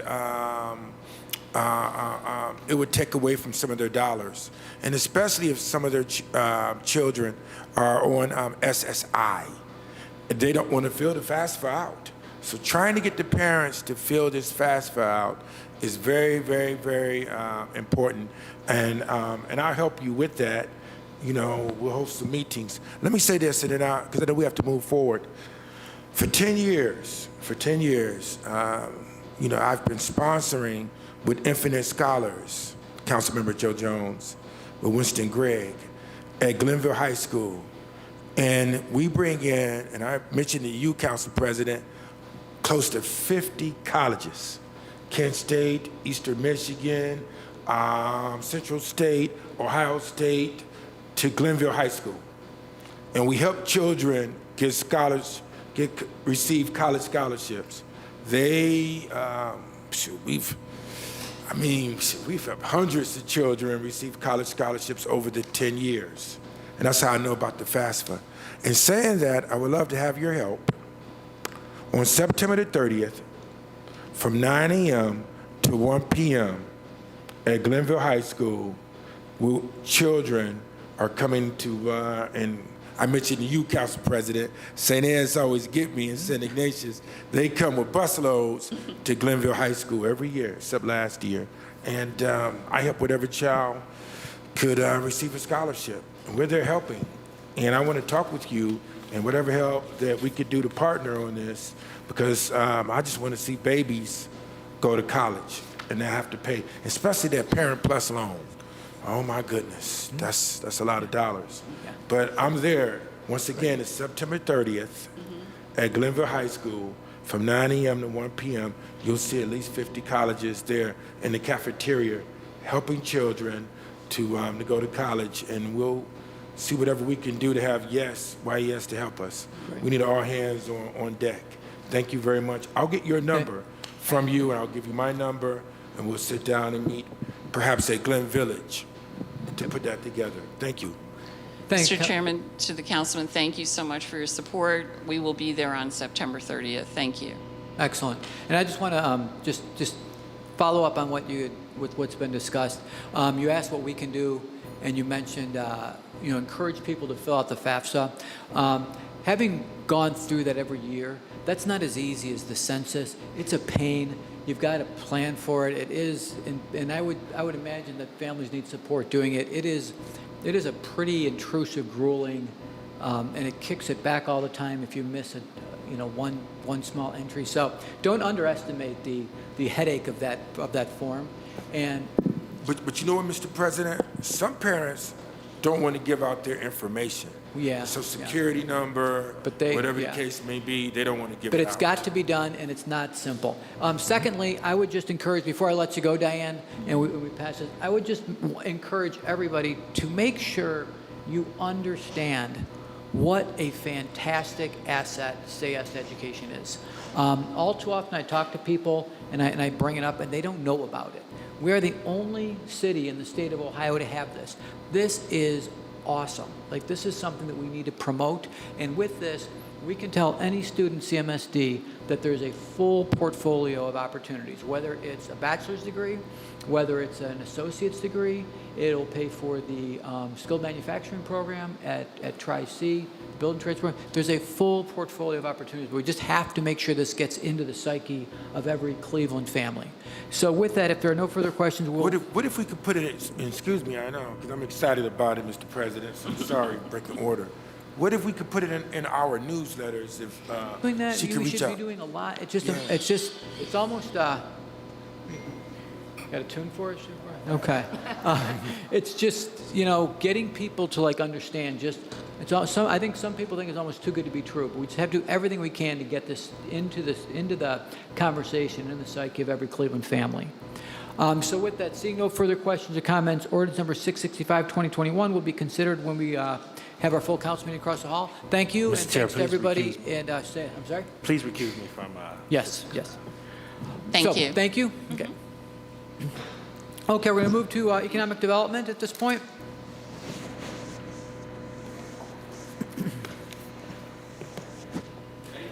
Any hard ones in here?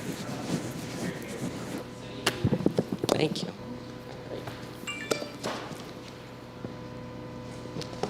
Director, how you doing?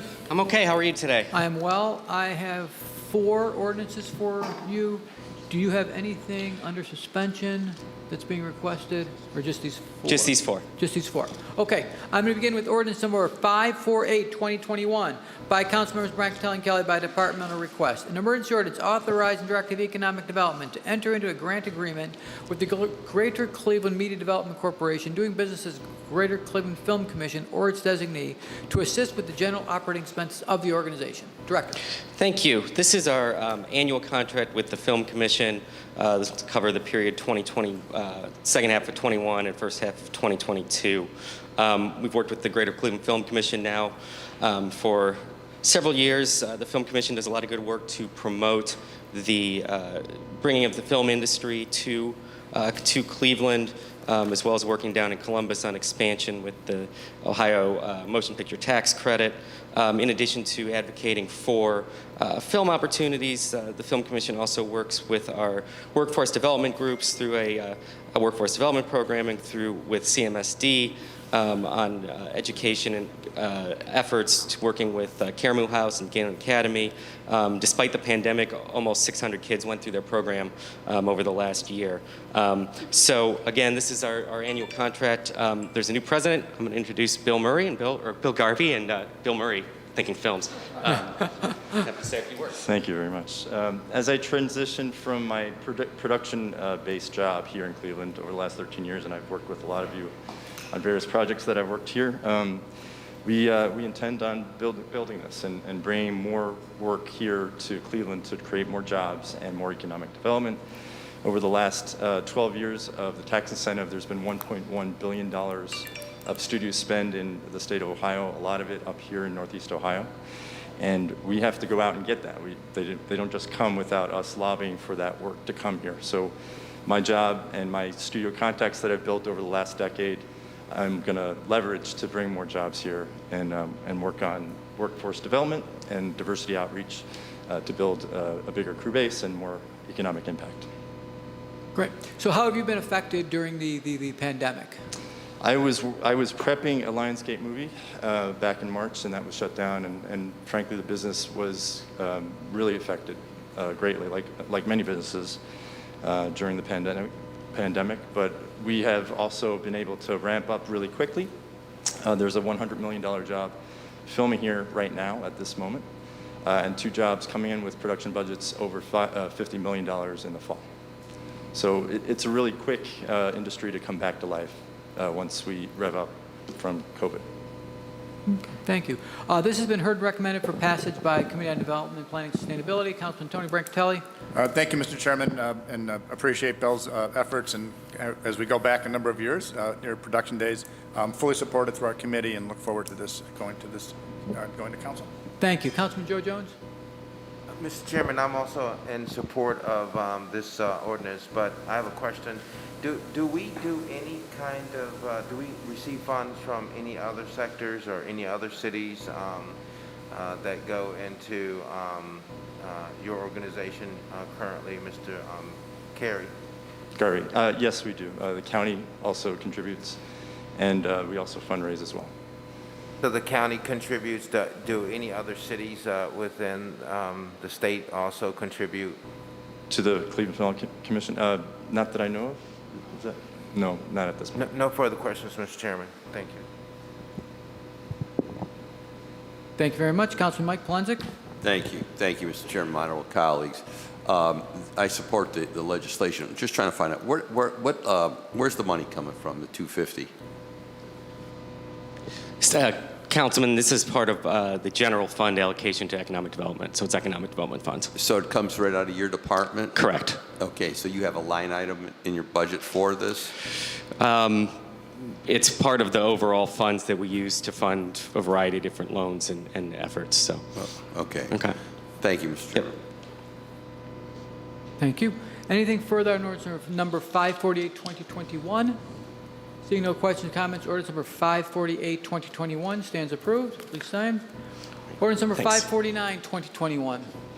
By council members Gray, Brancatelli, and Kelly by departmental request, an emergency ordinance authorizing the Director of Economic Development to enter into a non-forgivable loan agreement with 7501 Carnegie LLC or its designee to provide economic development assistance to partially finance the purchase of machinery and equipment for the central kitchen located at 7501 Carnegie Avenue and for other associated costs necessary to redevelop the property. Director?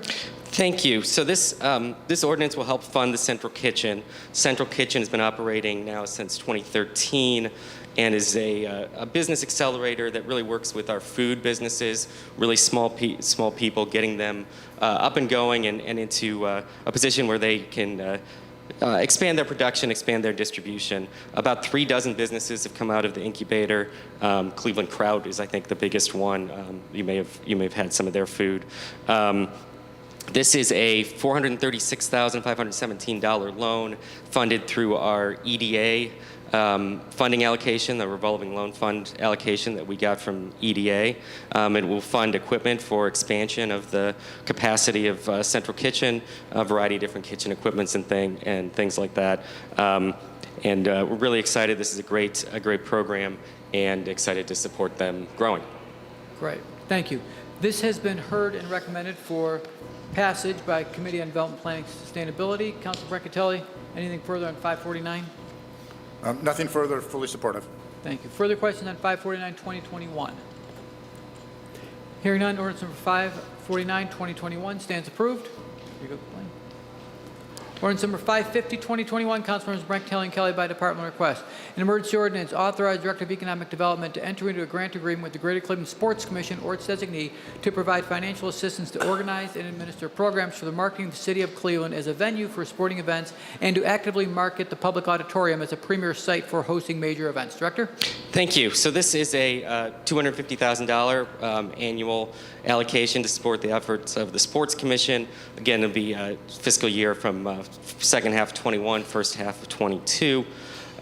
Sports Commission, as we know, has worked to attract and to help staff a variety of sporting events here through in Cleveland. Last year, of course, we saw the NFL draft out on the lakefront docks. Next year, 2022 NBA All-Star Game.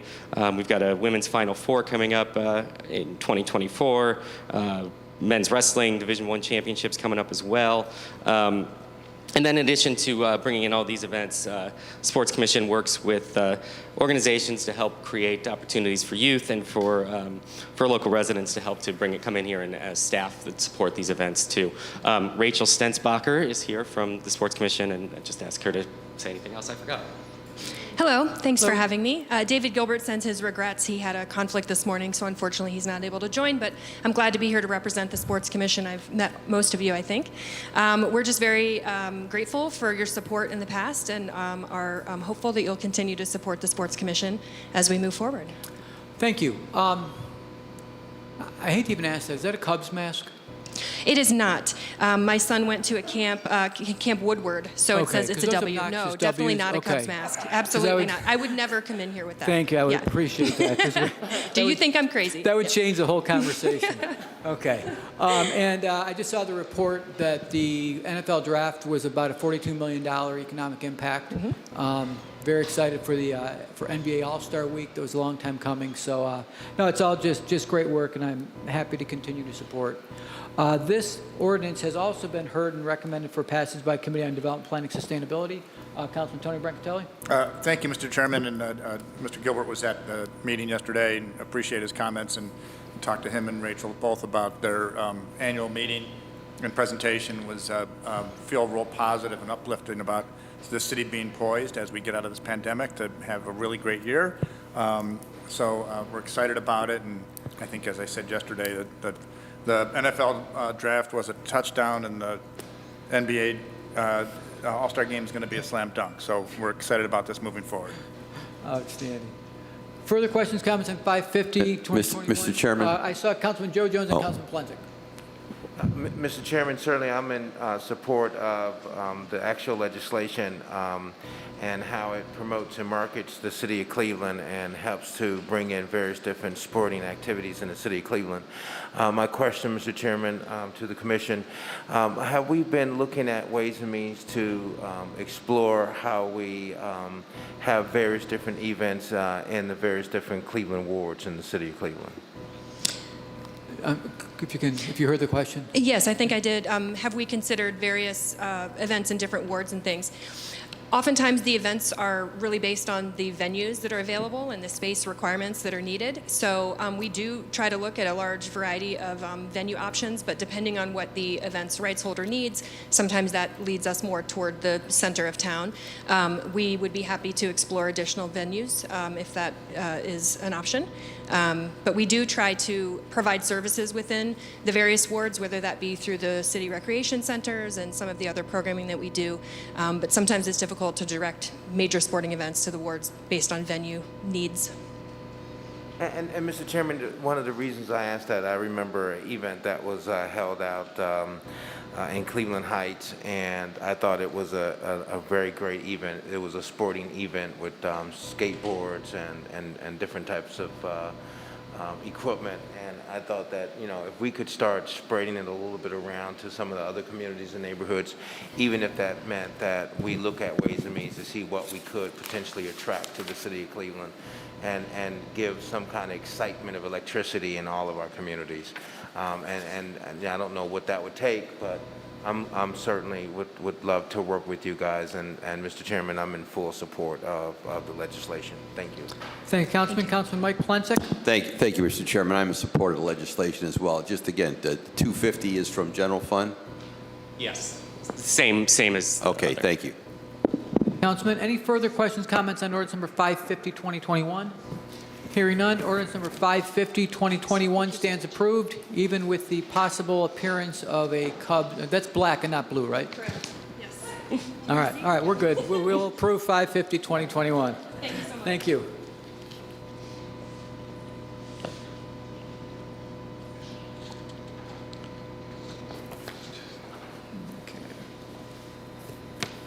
Ordinance number 556, 2021, by council members Bashir, Jones, Brancatelli, and Kelly by departmental request.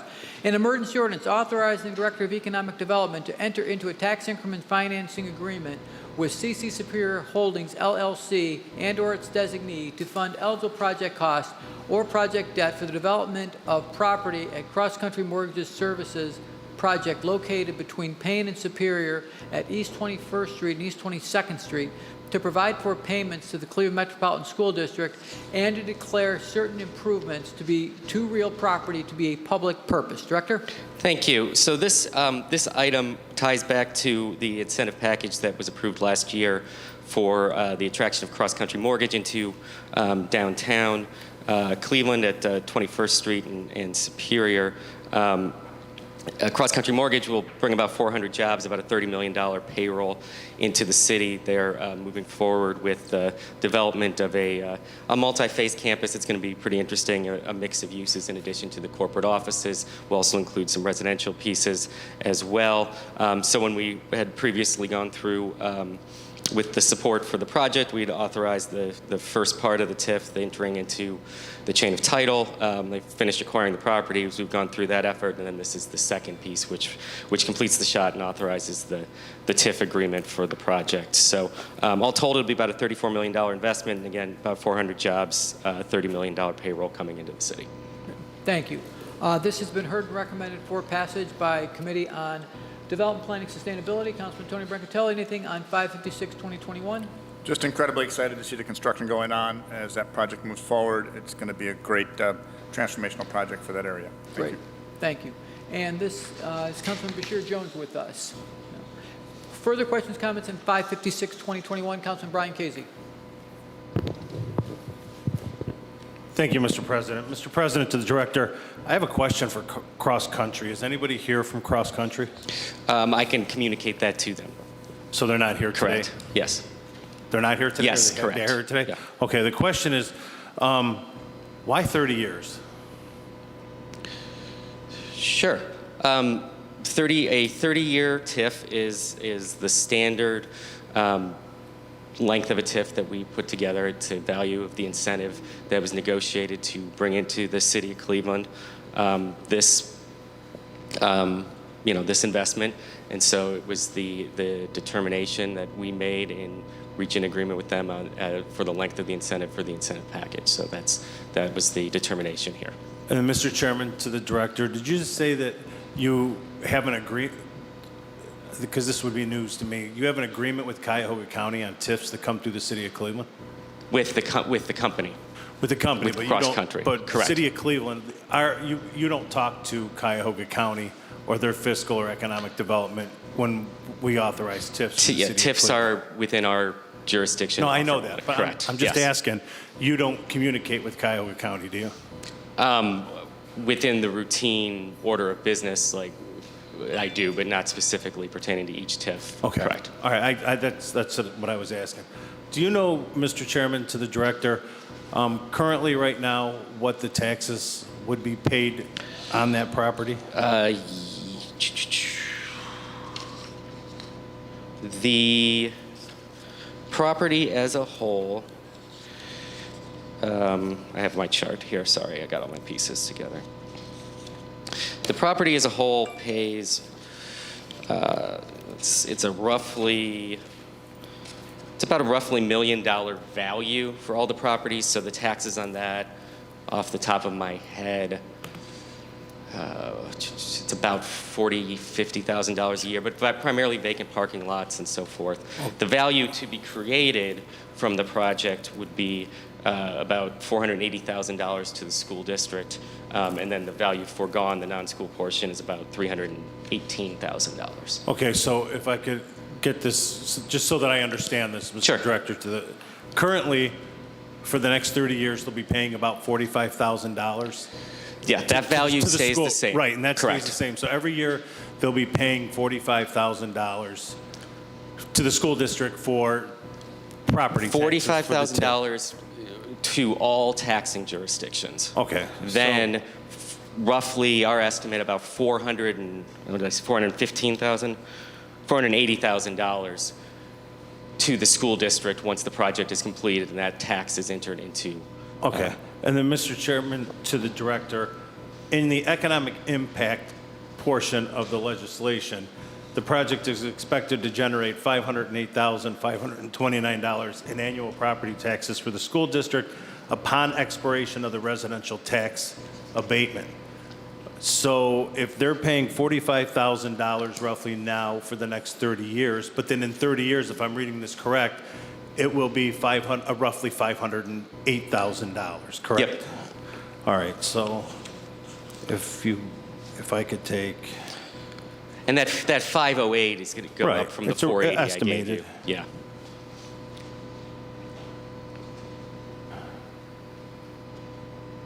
So if they didn't get the tax abatement, or the difference here is $463,000 on average a year that the school district would be missing out over the next 30 years once the project is complete. No, that's... If I'm understanding it. The school district remains whole no matter what. Right. It's the non-school district taxing jurisdictions that are forgoing Okay, revenue. but correct me if I'm wrong, but Mr. Chairman, to the director, you just said that the school district will be getting about $45,000 a year, correct? $45,000 based on the existing tax. Right, on the existing tax over the next 30 years. Correct. Right. Plus, the school district will be getting their portion of the newly created property tax. Which would be how much? That's the roughly Okay. $500,000. Okay, but what we're saying is that what we're missing out on is then probably roughly 300 and some thousand in additional taxes that goes to, that's the difference. And those taxes go to the city, the county, Exactly. a couple of the metro parks, I think, and Port Authority. So it's roughly 300,000 a year that they're saving. Yes. With the TIF. Yes. Okay. Again, Mr. Chairman, I'm not downgrading the project. I think it's a great project for the city of Cleveland. I think it's great for the development of that neighborhood. But I've been advocating for quite a long time now that 30 years is just too long. Cross Country Mortgage is one of the top 10 mortgage companies in the world. And I'm glad that they're a Cleveland-based company, and I'm overly glad that they're moving to downtown Cleveland. But I just don't understand or can't comprehend on why it needs to be 30 years. 5 years so that they can be up and running and get things going, I understand. But with a 30-year TIF, I'm gonna stand strong on my belief and my philosophy that that's just too long. And then, Mr. Chairman, to the director, at our last meeting, we asked for a list of where all the TIFs were over the last 5 years of the city. Has that been provided yet to Councilman Brackatelli's committee? You know what? I have the Turk report, and I will send it over to him. We discussed it on the side, but I will make sure I send it over. All I right, can do and that then, now. Mr. Chairman, to the director, can that be done today? Yeah, I have it. All right, thank you, Mr. Chairman. I have a question. Mr. Chairman. Thank you. Thank you, Mr. Chairman. Follow up to Councilman Casey. So this is what we would refer to as the old Chilcote property, correct? Correct. Okay, so it's the building and parking lots? Yes, the building, the parking lots, the entire block from Superior to Payne. Okay, so the follow-up again and the line of questioning, how did you determine a 30-year TIF? And like right now it's tax abatements for residential is 15-year. So the TIF is for 30. Explain that one. Sure. Two different laws governing to it.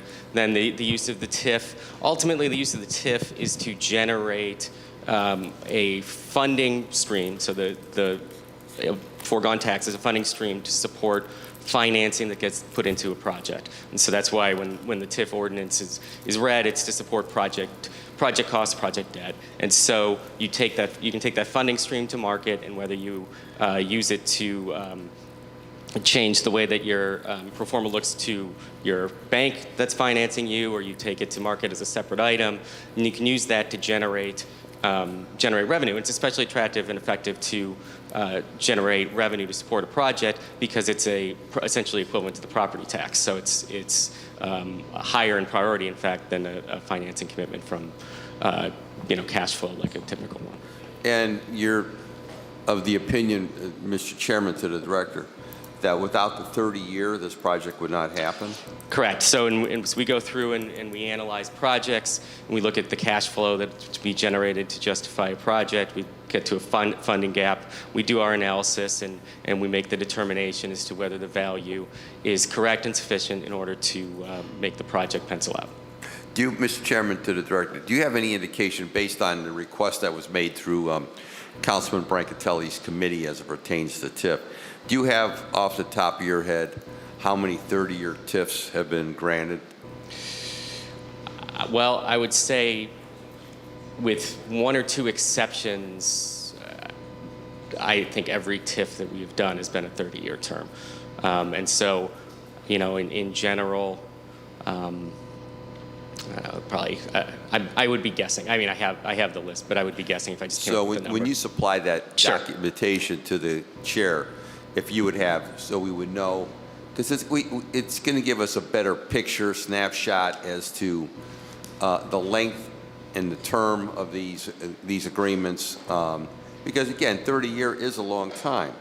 But if you're telling us at the table that without it, this project, and I want to reiterate that again. You're telling us without the 30-year TIF, this project would not take place on Superior Avenue. Yes. Okay. That's our Thank you, evaluation. Mr. Chairman.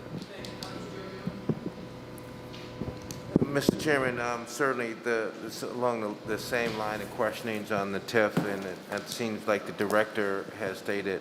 Now, I guess my question would be, Mr. Chairman, to the director, the 30-year TIF, was that something that we offered as a sweetener to get them here, or is this something that they requested, Mr. Chairman, to the director? Sure. To the councilman question, I mean, it's a back and forth discussion.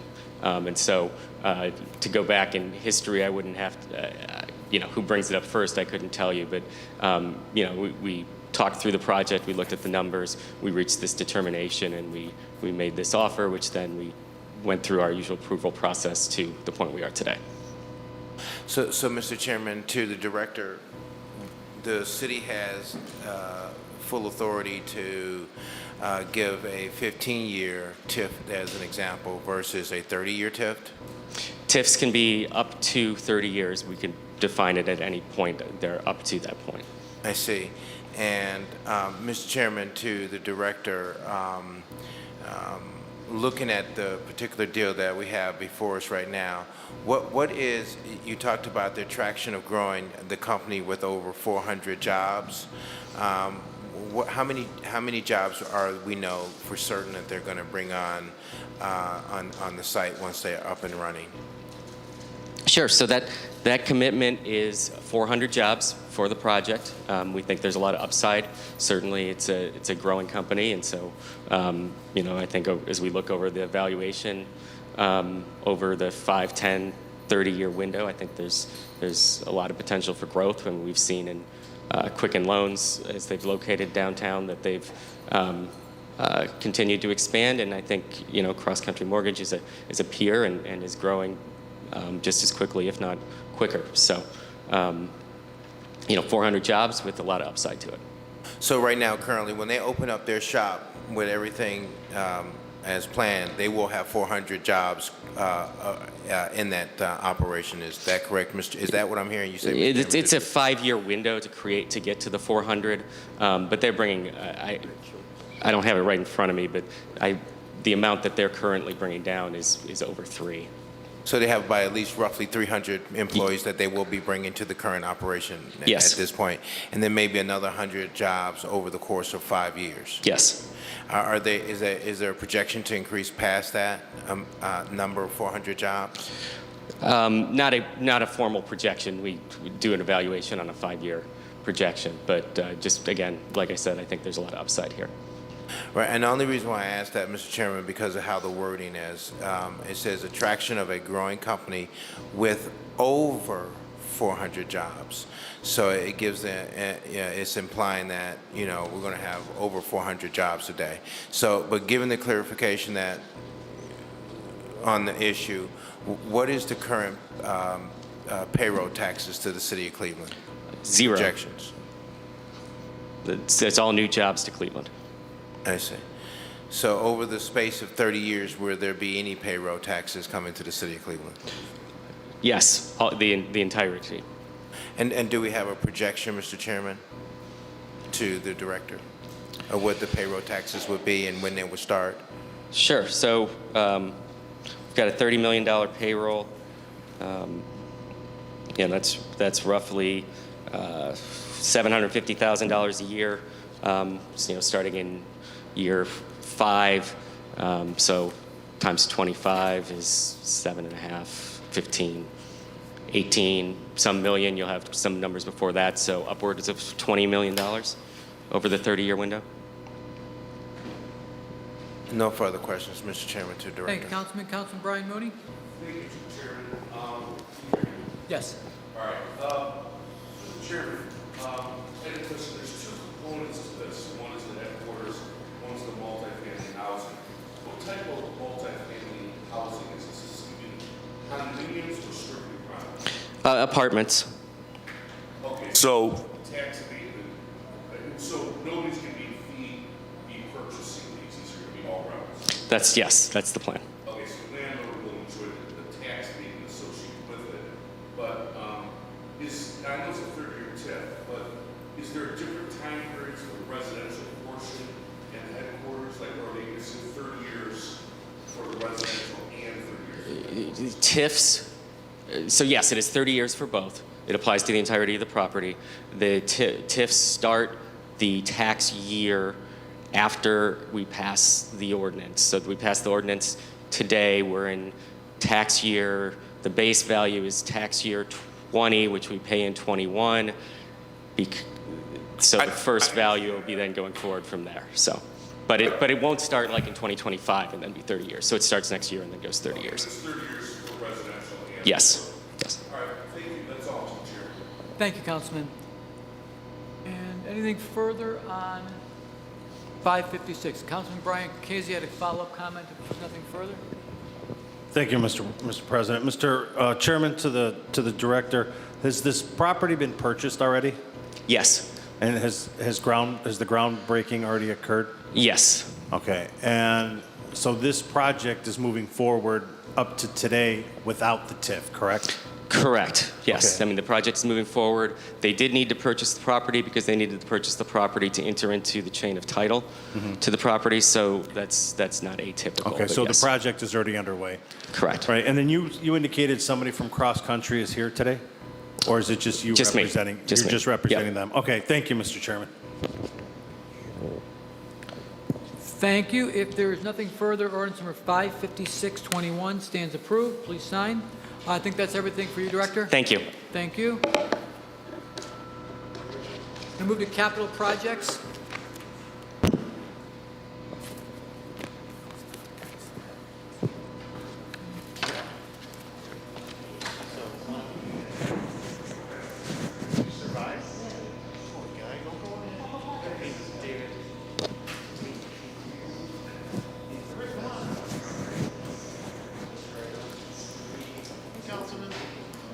He's coming too. Oh, thank you. If there's nobody from capital projects, then we will go to, okay, go right to public works. Okay.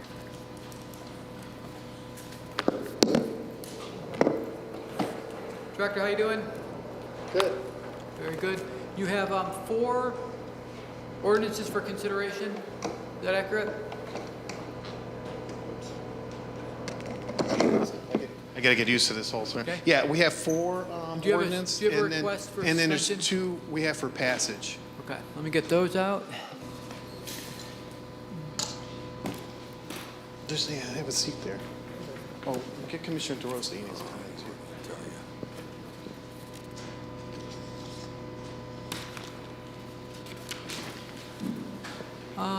The pieces for passage, wait 1 sec.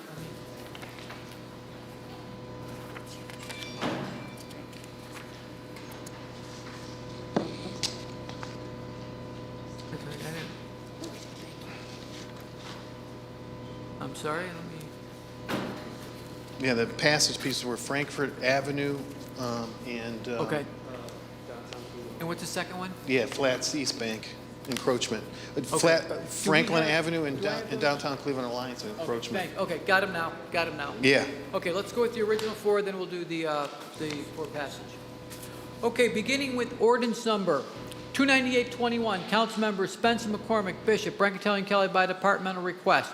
An emergency ordinance giving consent of the city of Cleveland to the Director of Transportation of the state of Ohio for improving the West Franklin Boulevard from West 85th Street to West 25th Street to apply for and accept any grants, any gifts or grants from any public or private entity authorizing Director of Capital Projects to enter into relevant agreements and causing payment of the city's share to the state for the cost of the improvement. Director? Yes, Council President, the city has arranged for the preparation of construction plans and specifications, including engineering reports, within the 2-mile project limit. ODOT will arrange for the project sale award to the lowest responsible bidder and provide construction, supervision, and administration of the improvements. The traffic calming improvements is based on the results of years of resident advocacy and agency partnerships that resulted in the Transportation for Livable Communities Initiative plans.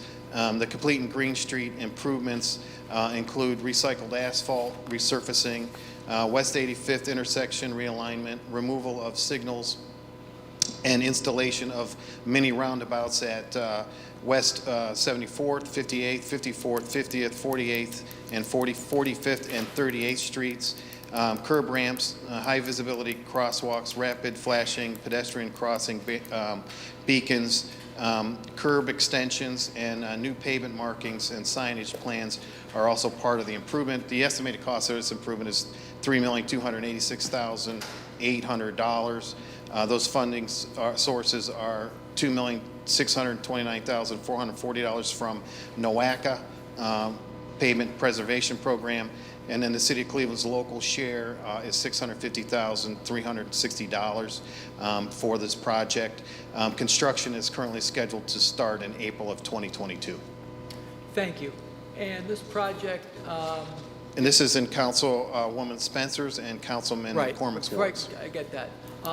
This was to be routed to Municipal Services and Properties. Councilman Brancatelli, 29821. Any objection? Nothing further to add. Nothing further. And this would have been routed to Municipal Service and Properties as well. I think I botched that. No, Yes. is Councilman Bishop with us? We'd like to go to the local sponsors now. Councilwoman Jenny Spencer on 29821. Any objection, support? No objections, Mr. Chair. However, we do have an amendment on the table for the legislation. Great. Should Thank you. proceed to read it, or? Yes, can I have a copy of that? Yes. Okay. I thought this was going to be attached, I'm sorry. After section 14, insert new section 15, that the Director of Capital Projects shall present a traffic safety report, including the effectiveness of Tracy calming elements, before council on or about 1 year from completion of the improvement. In section 15, line 1, strike section 15 and strike section 16. So that is the amendment that requires shall present a traffic safety report. Councilman Brancatelli, anything further on 29821 as amended? I'm sorry, Councilman McCormick. Yeah, thank you. Thank you, Mr. President. Appreciate that. This is the Franklin Boulevard redevelopment, road redevelopment between 25th and 85th, and between my ward, our ward, and Ward 3, and Councilperson Spencer's ward. Mr. President, this has gone through a significant amount of community process, as the director noted, and quite frankly, a lot of really important back and forth in the community. Franklin Boulevard has been a concern for speeding traffic for many, many, many years. Our residents are very passionate that whatever happens on Franklin meaningfully calms traffic. We've got a heavy number of schools, senior facilities on this boulevard, social service agencies, and Mr. President, it's a major connector between the north side of Franklin and the south side of Franklin, which are highly densely populated residential neighborhoods. So I want to thank all of our community members who came out for years, quite frankly, and advocated that the plan do more to address those traffic safety concerns. Councilperson Spencer and I have been working very closely on this piece of legislation to ensure that additional traffic calming measures have been added. We, over the past couple months, are appreciative of the efforts of the mayor's administration to add aspects of this project, Mr. President, like raised entryways, physical entryways into our traffic circles to slow traffic, physical bump outs on our sidewalks so that children and families can cross safely, as well as some other enhancements to the traffic calming. So due to those enhancements that have been added, Mr. President, over the past month and a half or so, at this point, we're comfortable moving forward with this legislation. We did hold this piece for the past 2 months to ensure that our residents' voices were heard and that those additional traffic calming elements were added to this project. I don't know that everyone got 100% of what they wanted out of this. One thing I will note, Mr. President, is that we are very interested in, and our residents are too, and I'm hearing it across the city, in the pilot project that we're working on now about speed humps. As this and other roads throughout the city, no doubt, could use more traffic calming for our families and children. So we look forward to continuing to pursue those types of vertical elements on a road like Franklin and across the city of Cleveland. But again, we are at a point now where we're thankful, appreciative of the added elements that will calm traffic on the boulevard. And the amendment that we put forth today ensures that within that time period specified that report comes back. And again, I know that was a lot of language, but just to break it down to the local level, the amount of cars that have flipped over on this boulevard, the people that have died on this boulevard, the cyclists who've been hit on this boulevard, it is unacceptable. So our passion, our holding this legislation for months was not frivolous. It was in place to ensure that the final product of this road is safe for our children and families. So again, I want to thank the mayor's administration, our residents who came out and passionately advocated. Councilperson Spencer, when she came into council, walked right into this one. So it was a good trial to walk into. But again, we believe that at this point, the project is at a point that will calm traffic on the boulevard, understanding the fact that we will continue to advocate for things like speed humps that our residents have been very clear that they want to see in our community. So thank you, Mr. President. I appreciate the council's support of us holding this piece of legislation to make sure that there were additional traffic calming elements throughout the past few months. And Mr. Council President, just while we still have the floor and with Director Sprons present and his team, I just really do want to echo Councilman McCormick's comments about really the efforts that your staff have undertaken to improve this project, including a peer-reviewed study and many other efforts. So I really want to recognize Administrative Bureau Manager Rick Switalski for all of his hard work, and many others, Rob Mavick from Traffic Engineering, and also the city planning staff. Thank you, Councilwoman. Yeah, this is going to be a wonderful project when it's completed. Really a first in the city. So it'll be nice when it's built. We'll enjoy it. Further questions, comments on 29821? Seeing none, ordinance number 29821 stands approved. Ordinance number 47221, Councilmembers McCormick, Bishop, and Kelly. By departmental request, an emergency ordinance determining the method of making the public improvement of constructing the retaining wall on Carter Road, authorizing Director of Capital Projects to enter into one or more contracts for the construction and design, to accept gifts or grants, authorize other agreements, authorizing option to acquire agreements with property owners within the project site, and authorizing the Commissioner or of Purchase and Supplies to acquire real property and easements. Director?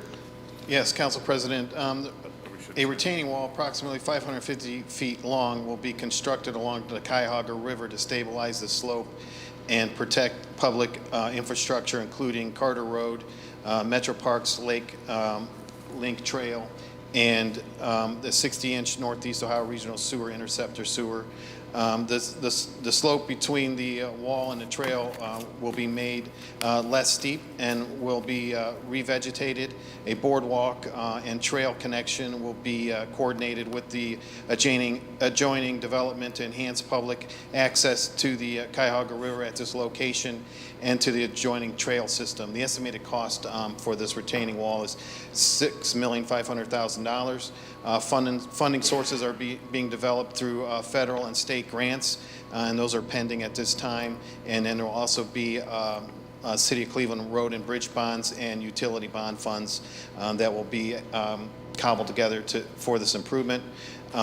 The design is underway now, and construction will be determined as the project progresses. This is in Ward 3 in Councilman McCormick's ward. Thank you. Councilman Kerry McCormick on 472, 2021. Thank you, Mr. President. No further, nothing else to add beyond what the director just outlined. I support this. Thank you. Thank you. Further questions, comments on 472, 2021? There's nothing further. Ordinance number 472, 2021 stands approved. Ordinance number 554-21, Councilmembers Bishop and Kelly by departmental request. An emergency ordinance authorized Director of Capital Projects to employ one or more professional consultants necessary for the Dominion East Ohio Pipeline Infrastructure Replacement Program for a period of 1 year with 2 one-year options to renew exercisable by the Director of Capital Projects. Director? Yes, Council President. Dominion East Ohio is currently in year 13 of a 20-year, $2 billion pipeline infrastructure improvement program. Since 2015, the city's had an agreement with them for these types of services. All aged pipes will be replaced with new pipes within the city right away, and restoration of sidewalks and lawns and pavements will be repaired, as many of you are familiar with. So this allows us to continue our agreement with Dominion East Ohio Gas to provide construction inspectors, certified arborists for tree removal, and professional engineers to oversee and run the Dominion program.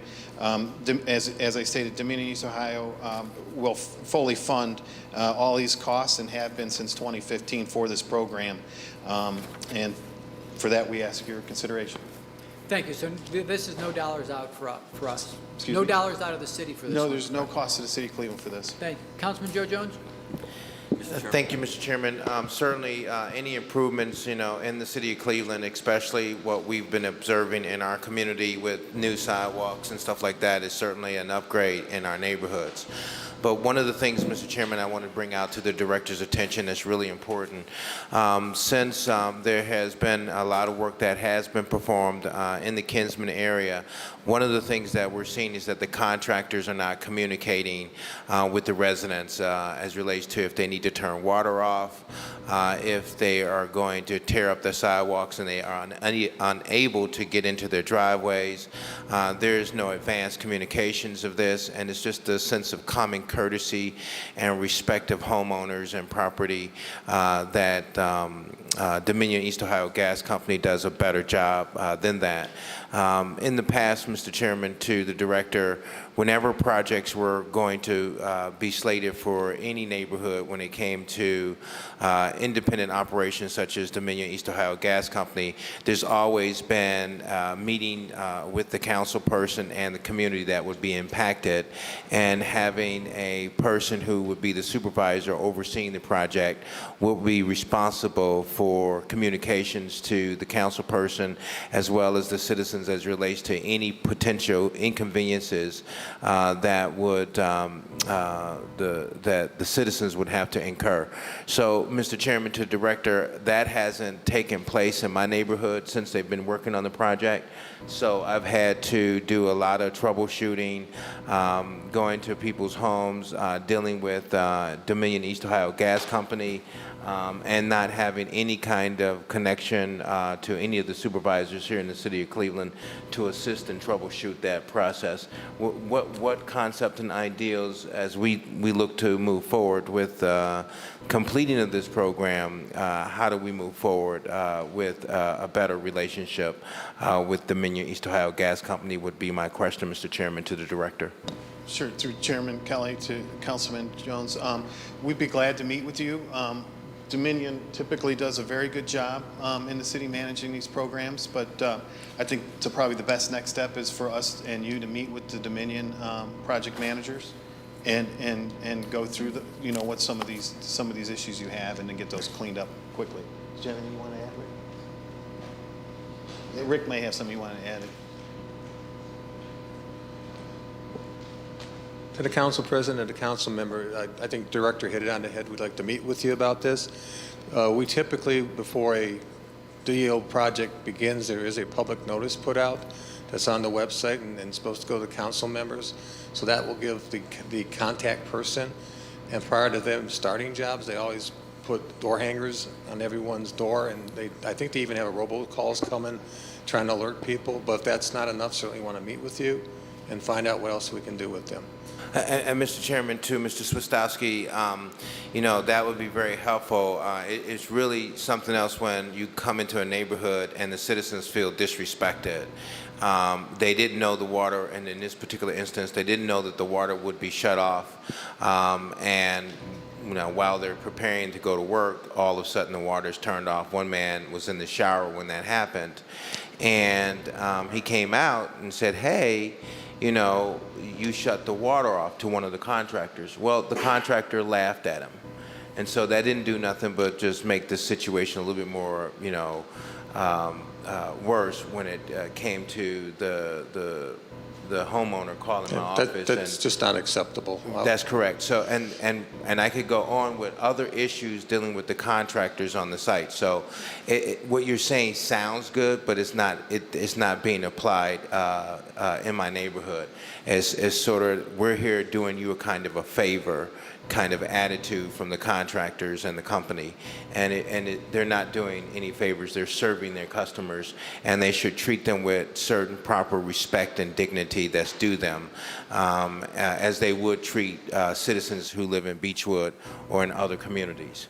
And so, Mr. Chairman, to Mr. Swistowski, I'm incensed by it, and I'm further incensed that I don't even know who from our side of the city is actually working with them or even supervising any of this activity as it relates to reconstruction in our communities, one. And then two, I've had, and which has been good on our behalf, we've been dealing with Kyle Miller from Dominion East Ohio Gas Company, so he's been able to get back with me dealing with numerous amounts of issues that have been happening and occurring over the summer.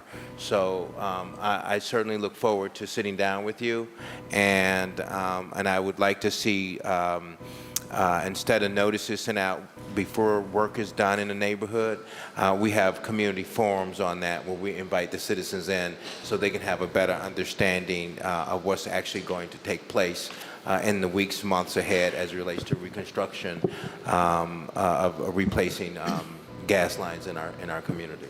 Thank you. Thank you. Councilman Plensick? Thank you, Mr. Chairman, my honorable colleagues, to the director, to Mr. Switowski. Just the mechanics. Dominion reimburses us for our inspection services? That's correct, yeah. So at present, how many people do we have assigned to their projects? 4 or 5, yes. So these are full-time city employees. These are people that have already been employed with us, or these are consultants? No, they're through a consulting firm. So yeah, between the two parties, us and Dominion, we hire a consulting firm, and then the consulting firm provides the required staff to manage the program. So the consultant makes sure that if a tree is damaged or a tree has to be removed, that tree is replaced? Yeah, that's correct. Yeah. Okay. So when I was walking over the weekend and on London Road, and I came across all these new sidewalks with footprints in them and handprints in them and defaced, who's supposed to be responsible for that? Well, those will get replaced. It's just damage from okay. Residents damaging. So does our consultant note that? Yeah, they'll note that on inspection and put on a punch list, and then those sidewalks have to be replaced again. And then how would an individual councilman know that's going to take place? Because we know there's a set period of time. So I want to make sure that, it's past the year and nothing can be done, because this is within a year. So I just want to make sure, and I'm just sure I'm not the only one, I want to make sure that any defaced, damaged sidewalks are repaired. Okay. Yeah, they should be. We can send you notice when they're done, I guess. Okay. If you And want. then, Mr. Chairman, to follow up, so, because this is important, because I'm all about fit and finish, because we know when they do work in the suburbs, in my opinion, they do it much better and they do it much more professional than what we see done in the city of Cleveland. So I want to make sure that our consultants that are working for us are advocates for our residents and our property owners. Correct. So, so within the course of our agreement, they must replace any tree. If they have to take out a tree, in this agreement, they have to replace that tree. That's correct. Okay. Okay, Mr. Chairman, I just want to make sure, because you can note London Road, and because I'm going to be turning in some others as well. I want to make sure that any work that is damaged, that is defaced, that it's properly restored. Thank you, Mr. Chairman. Thank you, Councilman. Anything further on 55421? Seeing nothing, ordinance number 55421 stands approved.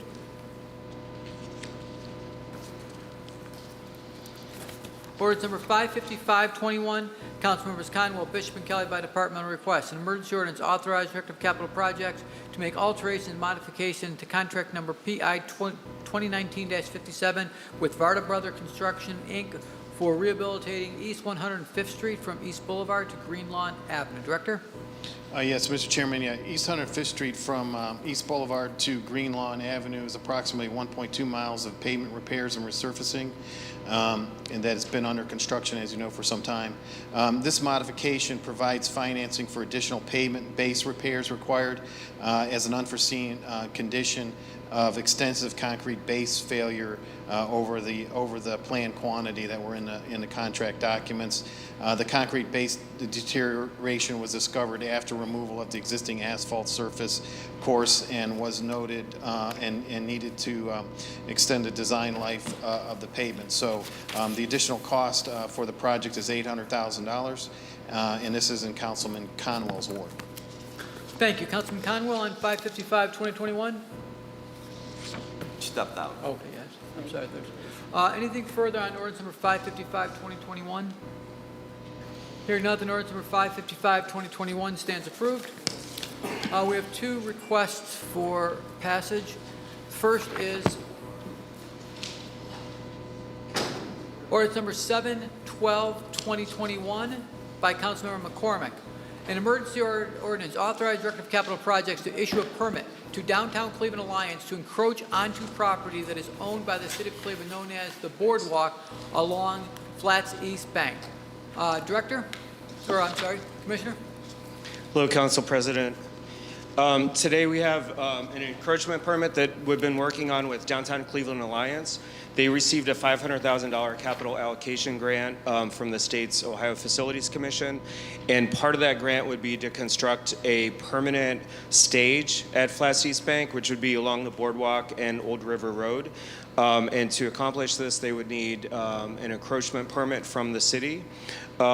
This has been reviewed as part of a package that went to Cleveland Planning Commission. And so we're seeking authorization to move forward with the encroachment permit, and the urgency here is that they're trying to construct it this year. And so they have received the funding from the state, and the state's looking for them to make those improvements in 2021 if possible. Thank you. Councilman Kerry McCormick? On 7/12/2021. Thank you, Mr. President. As was noted, this stage was already approved in the plans and through the Planning Commission. What's in front of you today is a technical obstruction permit to allow for those plans to be achieved. I fully support this ordinance. Thank you. Anything further on 7, Councilman Joe Jones? Mr. Chairman, do they have any, could make available where exactly, I know it's along the boardwalk, but where and what it looks like? I mean, wouldn't they have a design already in place for it and what it should? Is that in Planning Commissioners? Through the chairman of the councilman, we do have that package, and I believe it was submitted as part of this request for the encroachment, but we can submit it to you, Council President, and you could distribute it. We do have a package. If you could just give it to everybody and take. Okay. I Yeah. will do the gig. Okay. Anything further on 7/12/2021? Seeing nothing, ordinance number 7/12/2021 will be considered by the full council. Ordinance number 668/2021 by council members McCormick, Bishop, Brancatelli, and Kelly by department request an emergency ordinance to vacate a portion of Frankfurt Avenue Northwest extending from West 6th Street to West 3rd Street. Director? Yes, Council President, Sherwin-Williams Company is the owner of all the property abutting Frankfurt Avenue Northwest and intends to construct a new corporate headquarters on the property. The Sherwin-Williams Company desires to vacate that portion of Frankfurt Avenue Northwest from the east line of West 6th Street to the west line of West 3rd Street. A consent form acknowledging approval of this request has been signed by Councilman McCormick, and so we look forward to the passage so that they can begin their headquarters construction. Thank you. This would normally have been, this has been through planning, correct? This is part of Yes. our original authorization that we did early last year? Correct. Or the year before, actually.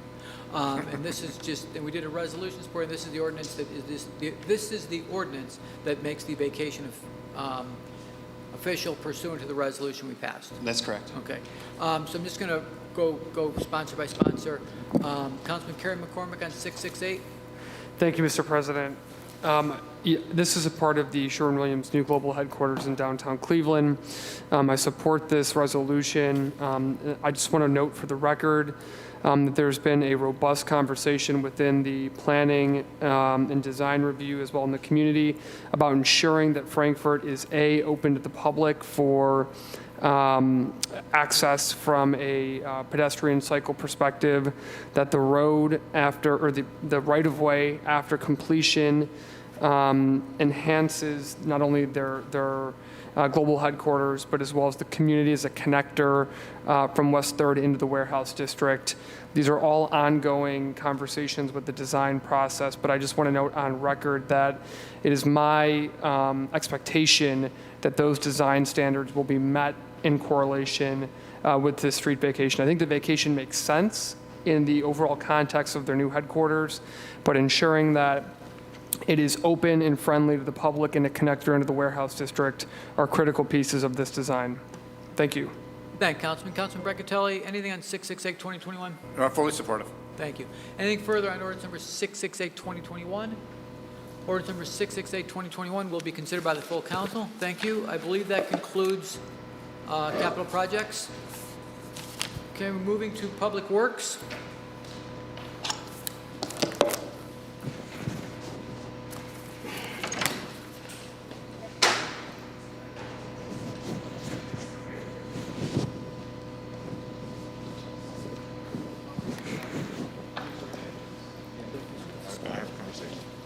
Thank you, man.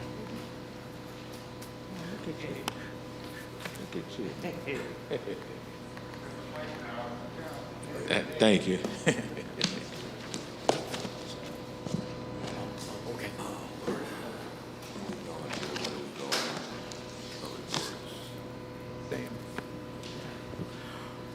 Director, welcome. Good morning. I have 5 ordinances for consideration. Is that your count? Yes, sir. Do you have anything that's requested for passage? I think everything's on the agenda, sir. Perfect. All right, I'm going to begin with ordinance number 35621. Councilmembers Polensek, Bishop, Brancatelli by departmental request. An emergency ordinance authorizing the Director of Public Works to execute deeds of easement, granting the East Ohio Gas Company doing business as Dominion Energy Ohio certain easement rights in property located at Grovewood Avenue and East 161st Street within Humphrey Park, and declaring that the easement rights granted are not needed for public use. Commissioner. Council President, so as part of Dominion's pipeline infrastructure replacement program that we just spoke about a few minutes ago, Dominion is seeking to replace a regulator station that's currently within city right-of-way at Grovewood Avenue and East 161st Street. And what they're intending to do is to move it out of the right-of-way into a portion of Humphrey Park. The goal here is to take it from an underground station to above ground, which would be allow for better maintenance and increased safety. So we have an appraisal. It's about 437 square feet for the easement area that they're seeking. The appraised value is only $300. But most importantly here, there's no impact to the ball fields at Humphrey Park. And we have been working, throughout the spring with Councilman Polensek to address different concerns about the bollards and the trees and kind of how this is all going to be laid out. We think we've satisfied everyone's concerns here and are seeking approval to move forward with the easement to Dominion. Thank you. Councilman Mike Polensek, any objection to 356? No, Mr. Chairman, I just had a question, though. There was the issue with regard to the gravel driveway versus concrete. They've agreed to do the concrete, correct? Through the chairman of the council, yes. So we're glad you caught that. They did switch it to concrete, and we're set with that. Thank you, Mr. Chairman. I support it. Thank you. Councilman Brancatelli. Any further questions, comments on 356-2021? Mr. President, Councilman? not really a question about this, but just a question for Director Cox, if that's okay? Can we wait till we get through the legislation? Okay, that's fine. If there's nothing further, ordinance number 356-21 stands approved. Ordinance number 536-21 as amended, Councilmembers Conwell, Bishop, and Kelly by departmental request. An emergency ordinance authorized Director of Public Works to apply for and accept a grant from the Cleveland Foundation for the development of the African American Cultural Gardens. The amendment reads, the amendment is voluminous. I'm going to refer you to your tablets for the amendments, and I would ask you, Director, if you would alert us to anything that is significant and more than a procedural issue. Director. Thank you, Mr. Chairman, to the committee. This is a grant from the Cleveland Foundation in the amount of $350,000 that would allow us to employ one or more contracts and consultants or firms for the purpose of supplementing the regular employee staff of the departments to begin the process for Phase 2 of the African American Cultural Garden.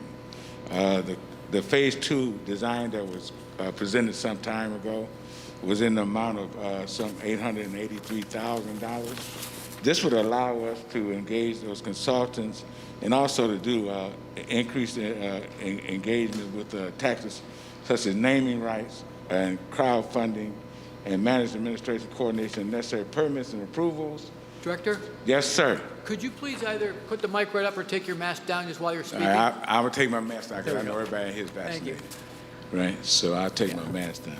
I apologize, sir. Thank Yeah, and it allows us to move forward with the Phase 2 design that is already in place, but this would allow us to raise money and to do some other things, get consultants on board. And Director, Determine what are the amendments? Mr. Chairman, I do have,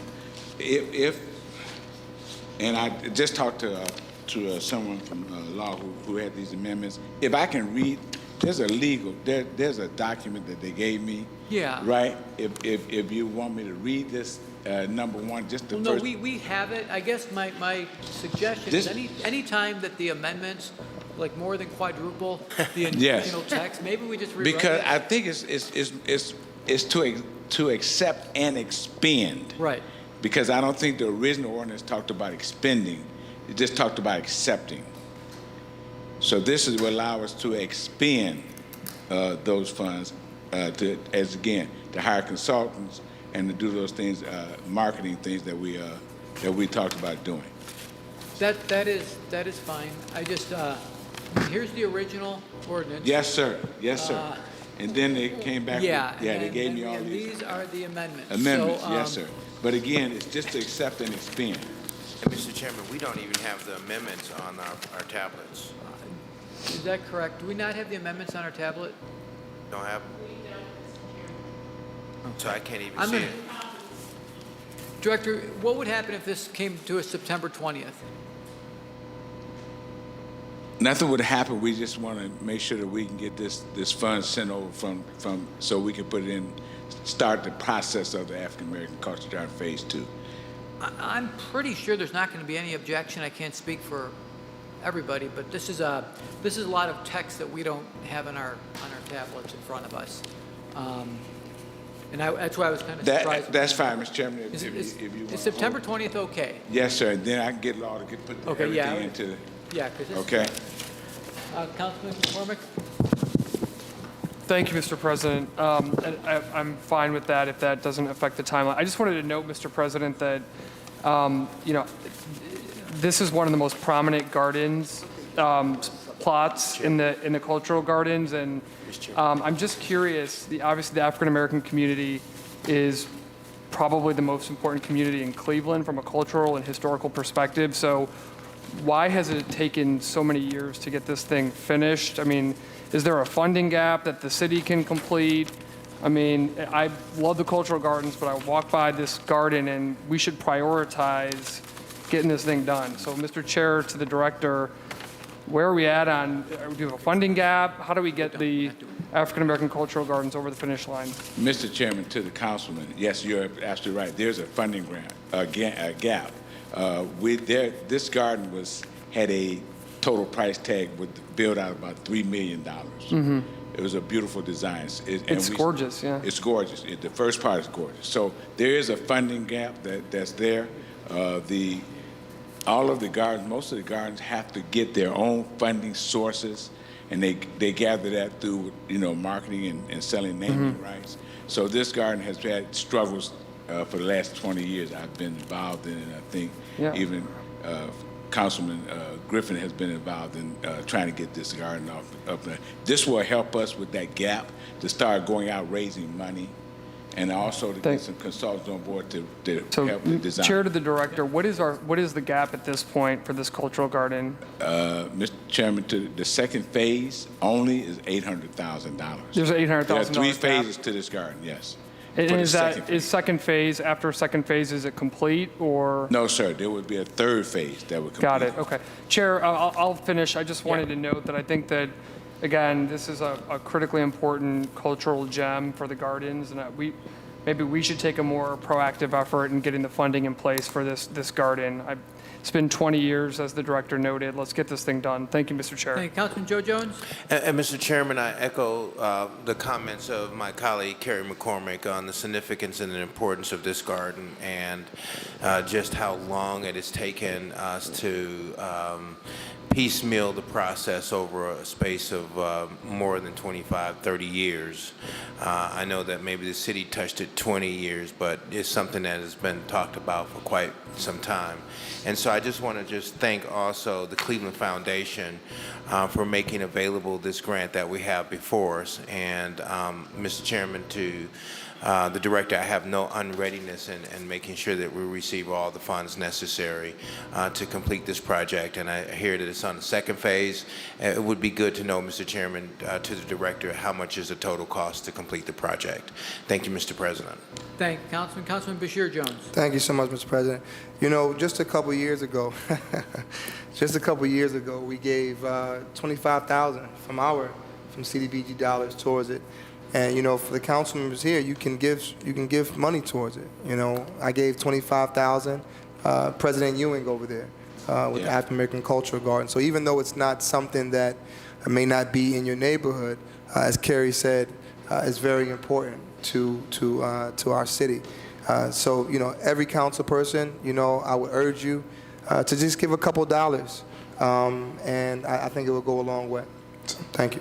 Thank you. So, Director, I'm going to ask for a substitute piece. I mean, this is, all right, and again, there's nothing with the content. It's just that yes, I didn't see the voluminous amendments, and it's just not good practice yes, for us to. I'll make sure law is also aware that we need to do what we need to do. Thank you. Okay, thank you. Ordinance number 540, 2021, council members Bishop and Kelly by departmental request. An emergency ordinance authorizing the purchase by one or more standard and requirement contracts for the purchase, lease, or lease with option to purchase of various on-road vehicles, apparatus, and off-road equipment, cabs, bodies, accessories, equipment, and other aftermarket items necessary to equip vehicles authorized for their intended purpose, including vehicle rehabilitation, training, inspections as needed for the various divisions of city government. Director? Thank you, Mr. Chairman, members of this body. This is our annual capital vehicle request. This particular one is for enterprise units, not for general fund. We have the other one for general fund. With me today is Jeff Brown. You have the list of what will be purchased in the 2021 enterprise capital vehicle plan. I would hope that everybody has a copy of that. And any questions that you have, Commissioner Brown of Motor Vehicle Maintenance can answer. Thank you. Commissioner, I just have a question. These are our enterprise fund vehicles, is that correct? Correct. Okay, there is a certificate of funding for $4.7 million. Will that be something that the general fund covers and the enterprise fund reimburses, or will this come right from enterprise fund? Those funds come directly from the enterprise fund. So this 4.7 doesn't touch the general fund? No. So it's water, Cleveland Public Power, water pollution control, and then the the miscellaneous convention center, West Side Market. West Side Market and Convention Center is not part of this. Okay, so it's really just water, CPP, and water pollution control? Correct. Thank you. Councilman Bishop is not with us. Further questions, comments on 540-2021? Councilman Plensik. Yeah, Mr. Chairman, to whoever could answer, under CPP, the two the bucket trucks, will this give us the vehicles that we need now to have to get the crews out there? Because I was told we had the crews, but we didn't have the trucks. Through the chairman to the councilman, those two bucket trucks under the CPP line item are for a tree trimming program that CPP is implementing. Okay, I just want to make sure because I couldn't believe we had the crews, but we didn't have trucks to trim trees. So not acceptable. So this will hopefully help us out. Thank you, Mr. Chairman. Councilman Joe Jones. Mr. Chairman, can you explain, you have over one column estimated cost. That would be the estimated cost of the vehicle. Is that correct, Mr. Chairman, to the Commissioner? Commissioner, did you hear the question? Yes, through the chair to the councilman, that is the estimated cost that we anticipate paying for the unit. For the vehicles? Yes. And then you have extended estimated cost, like you have, for an example, the sedan, quantity 2, 29,750, and what can you explain extended estimated cost? Through the chair to the councilman, that is that would be the quantity multiplied by the estimated cost, and that is the total expenditure for that line item. I see. No further questions, Mr. Chairman, to the Commissioner. Thank you. Anything further on ordinance number 540-2021? Hearing nothing, ordinance number 540-2021 stands approved. Thank you. Ordinance number 547-2021, council members Bishop and Kelly by departmental request. An emergency ordinance authorizing the purchase by one or more standard and requirement contracts for the purchase, lease, or lease with option to purchase of various on-road vehicles, apparatus, off-road equipment, cabs, bodies, and accessories, equipment, other aftermarket items necessary to equip the vehicles authorized for their intended purpose, including vehicle rehabilitation, training, inspections, as needed for the various divisions of city government. Didn't I just read this one? Okay. Thank you, Mr. Chairman. Yes. This, too, is our annual allocation. We're asking for passage for our general fund budget, General fund. vehicles on-road and off-road. It's in the amount of $8.2 million. And again, Commissioner Brown could answer any questions that you may have on the purchases. Thank you. So this $8.2 million will be for our general fund, parks, but Mr. not Chairman, safety? For all general fund divisions and Including departments. safety? Including safety. Including safety? Yes. Okay, thank you. Where's safety? And in 547-21, how does the $8.2 million compare to last year's allocation? Mr. Chairman, we were close to about 9.1 last year. Okay. Question, comments on 547. Councilman Kerry McCormick. Thank you, Mr. Chair. Chair, to the Commissioner, the police vehicles, do we have a brand? Are those the Fords or the Dodges? What are we buying right now? Through the chair to the councilman, if you look, there's two items under police. There's a passenger car marked, which will be the Dodge Charger, and the SUV marked will be the Ford Utility. Thank you. And Chair, to the Commissioner, is that in consultation with the division as to what they prefer, or how do we select the Dodge over the Ford? Through the chair to the councilman, the only utility, there's only two utilities that are police rated, actually three. There's only two that were taken under consideration by the police. It was the Dodge Durango and the Ford Police Interceptor. They prefer the Ford Police Interceptor. Sure, thank you. But for the passenger car, I apologize. Passenger car is the only sedan produced right now with a police package rating is the Dodge Charger. Got it, thank you. And I don't know if this is for the director or the commissioner, but the issue of the garbage trucks that leave glass shards and otherwise, does this purchase help address that issue? Through the chair to the councilman, this is a purchase of new vehicles only. Addressing the issue that you're talking about is through our maintenance budget, which we are handling through the Division of Motor Vehicle Maintenance. Thank you. And Chair, to the Commissioner, we've been talking with Public Works about some of these smaller alleyways, and if there's the ability to buy smaller trucks to navigate on the near west side, there are a lot of tight alleyways because of the age of the neighborhoods. Has that been taken into consideration with these purchases? Mr. Chairman, to the council, we are looking at smaller vehicles because we do know we have alleyways, especially on the near west side. I'm sorry, Director, I can't hear you. I know. I'm trying to, listen, I'm an old man. I try to just be safe. That's all. So we are addressing that. We have to address the fleet that you're talking about now that's wasting the debris along the road. So we're addressing our packers first, but we will be addressing in our next couple of budgets a couple of smaller vehicles that can get us into those alleyways. I appreciate that, Director, and I know Mr. Ludwig, who does a great job, attended one of our community meetings and heard all about it. So appreciate you taking that seriously and looking Yes, at it sir. in the Yes. budget. Thank you, Mr. Thank Chair. you. Thank you. Councilman Mike Polensek? Mr. Chairman, to the director and to the commissioner, under Division of Police once again, I thought we needed more than 15 cars. Total. Yeah, Mr. Chairman, to the councilman, there are 40 vehicles altogether. There are 25 No, SUVs and 15 passengers. I understand that, but I was under the impression that we needed more of the cars. Mr. Chairman, this is what we, in consultation, this was agreed on by the Department of Public Safety. Okay, you see the condition of some of those cars running these streets? Mr. Chairman, to the councilman, I see the condition of those cars. I mean, a lot yeah. of the sweet fleet. It looked like they came out of Fred Sanford and Sons operation, okay? I mean, pretty embarrassing to have police cars in the condition that they're in But we out had there. consultation with them on what we Yeah, found. you talked to Fred, didn't you? Okay, thank you. Okay. Thank you. Councilman Casey? Thank you, Mr. President. Mr. President, to the director, carts, I see that the carts are in here. Yes, sir. Our waste carts. How are we right now currently with Right our now, inventory? Mr. Chairman, to the council, right now, we are running out of carts. We had just put another order in. Carts costs have gone up. Putting those orders in for the We carts, had to I know. continue. Mr. Chairman, to the councilman, we started this program in 2007. Those carts are beat up, they're lost, they're stolen. So we're trying to replace upwards of 150, 300,000 carts. Right.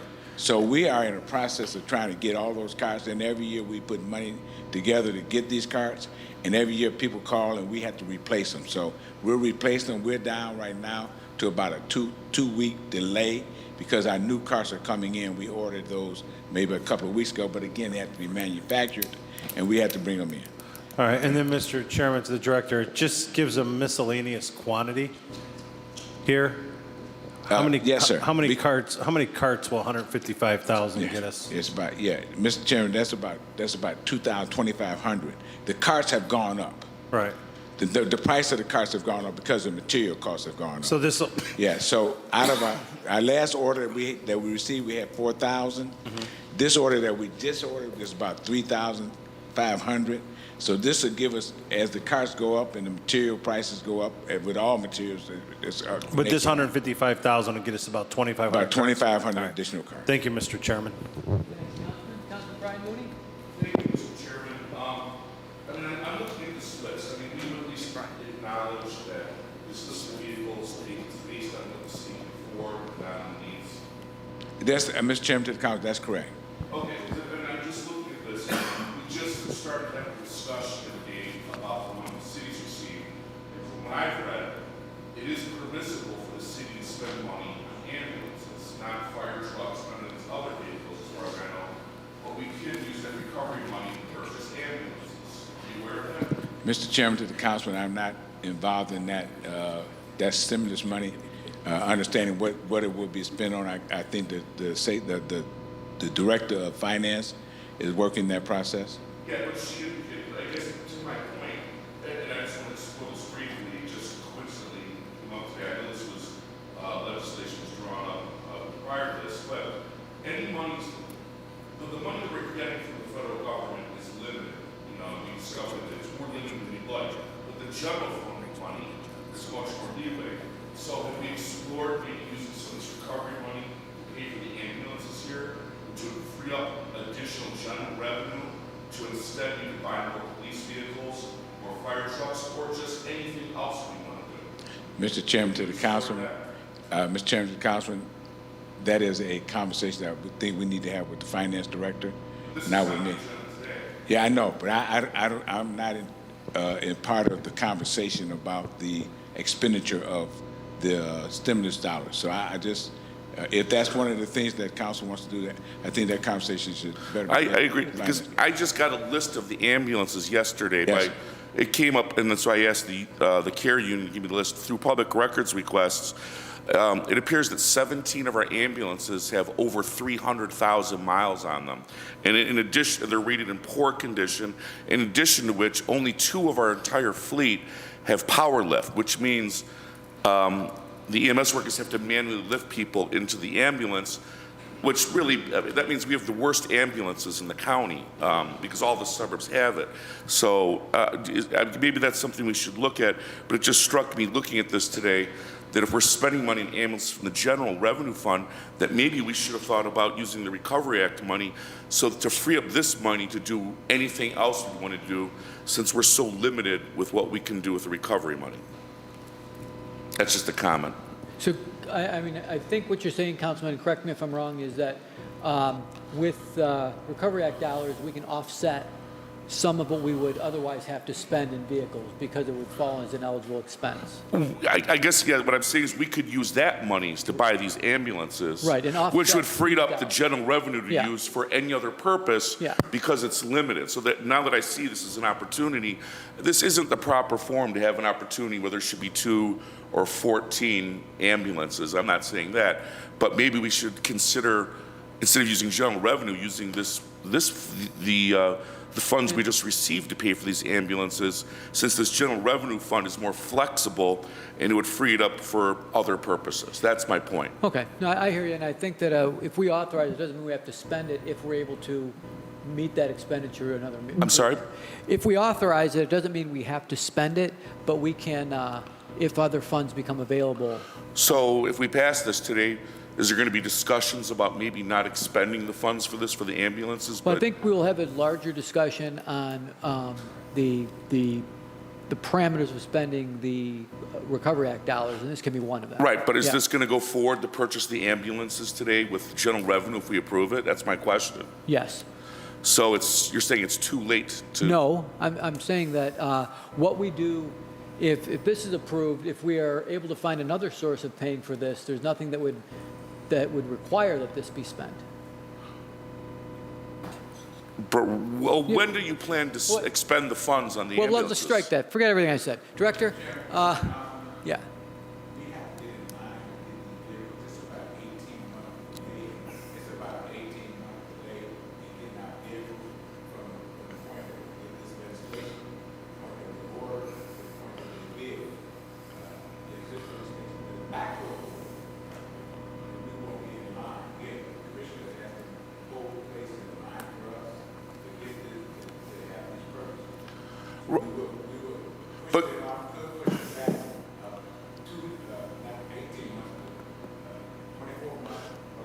Well, but we could still order it, but couldn't we change the method of payment?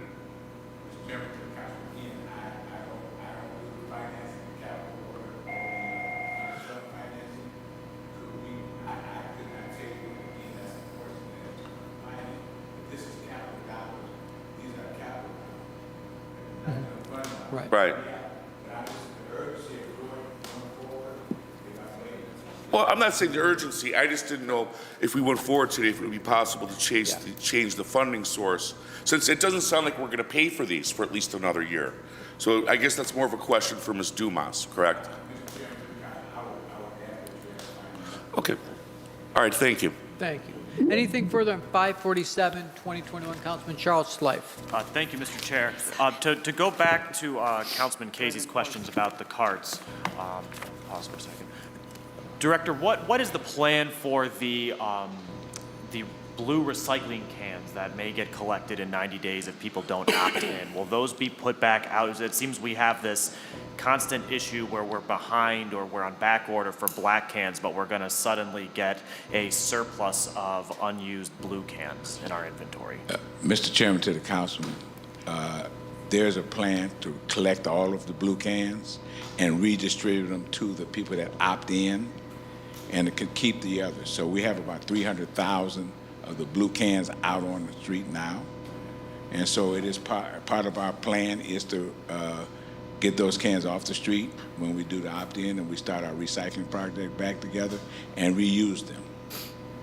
Okay, I asked just because it seems that everybody already has a blue can, Mr. President. So the only ones that'll be collected are people who haven't opted in, and I would hate for someone to have to wait 6 weeks for a black can when there's a blue can just sitting in a warehouse somewhere. And I'm wondering if there's a way to repurpose this surplus of recycling cans that we'll anticipate having and reuse them as garbage cans. Mr. Chairman, to the council, I'll look into that issue. I appreciate you bringing that to my attention, and we'll look in and see if we can repurpose it. Thank you. Question for the director and the commissioner, Mr. President. What is done to, over time, standardize the vehicles we are buying? I hear frequently from different departments that we're going for maybe the lowest bid, and we have varying types of vehicles across the fleet, which becomes a maintenance issue because there's not standardized parts. Through the chair to the council person, we evaluate vehicle availability models, makes every year, and we work with that particular division on what their needs are, and we do standardize to the best of our ability for a vehicle that works for the division. So when it comes to engines, powertrains, transmissions, we have a standard powertrain that we use. Unfortunately, different models, because of revisions that the manufacturers make, are not available for certain applications anymore. But we do try to standardize as to the best of our ability. Thank you. And my final question, Director, you had mentioned 18 months roughly to order many of these vehicles. Upon receipt by the City of Cleveland, how long does it take for these vehicles to be into service by city workers? Through the chair to the council, it depends on the type of vehicle. By far, the safety vehicles take the longest because there's a tech package that includes computers and radios and stuff that have to be installed, and that becomes a little bit of an intricate process. And depending on the, we work real hard to have those two products come in together, the vehicle in the computers. But there is a little bit of lag time. Average, we try to manage and in-service those vehicles within 2 weeks, 2 to 3 weeks of the time that we receive them to the time they get released to divisions for deployment. Specific to the tech packages, there were 2 fire apparatus that were delivered to the city in April of 2020, and they only went into active service this past summer, I believe, within the past month. And it was a large point of frustration with me. It was stations 43 in Ward 17, and I believe is it 33 that's on 117th, Councilman Mooney. And every time that I asked questions about the process of the installation of the tech package, I was unable to get a clear answer of which department, whether it's motor vehicle maintenance or whether it's public safety that does that installation, and why there was such a delay in that process. Are you able to illuminate relative to public safety what the typical turnaround time is for those tech packages, and is 14 months to 15 months typical?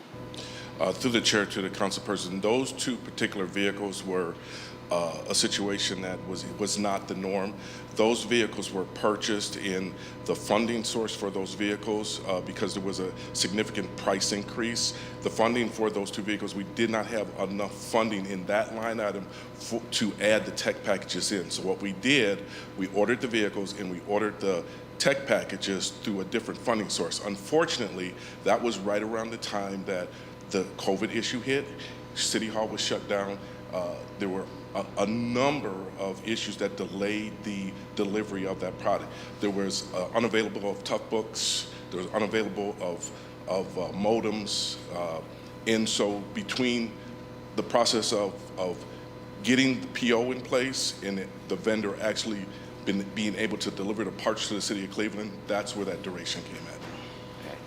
Mr. President, I'm just concerned that given the gravity of the need in public safety for new vehicles, I'm concerned that this isn't being done expediently and that we're compounding our own problems by not replacing vehicles that in many cases are 20 years old and have hundreds of thousands of miles. So I think it's something that we should be monitoring closely. Thank you.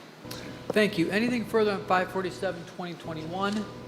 Ordinance number 547, 2021 stands approved.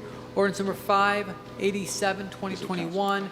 Councilmember Harrison, an emergency ordinance designated East 147th Street from Aspinwall Avenue to Pepper Avenue with a secondary and honorary designation of Pastor James Walden Jr. Way. Without objection? Without objection? And that's all you have, Director? That's all I have. Thank you, sir. Jones had a question for you, but he's not here. I'll ask him to follow up with you offline. All right. Thank you. Thank you, Now, sir. We're now going to move to port control.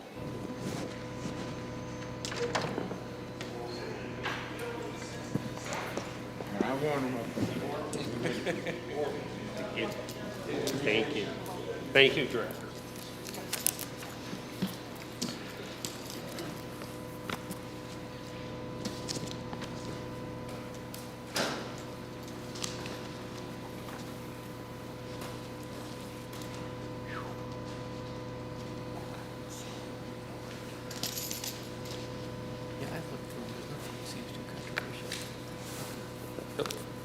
Thank you. Director, how are you? I'm fine, Council President. Very good. You? I am well.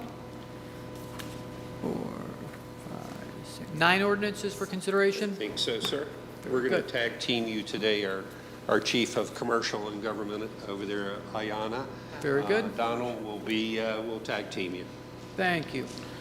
All right, I'm going to begin with ordinance number 53521. Council members Joe Jones and Kelly by departmental request. An emergency ordinance authorized Director of Port Control to enter into an amendment to contract number PS 2018-059 with Recess Creative LLC to provide additional marketing, promotional, public relations, and advertising creative services, including material, equipment, and supplies necessary to promote Cleveland Hopkins International Airport and Burke Lakefront Airport for the Department of Port Control. Director? Good afternoon, Council President, members of the council. The airport has a contract that for marketing, public relations, and help with our air service with the carriers, particularly in incentives for new airlines and new service. That has been handled through our marketing contract, which is Reese's Creative. This was the last year. We had originally planned on going out for a new one.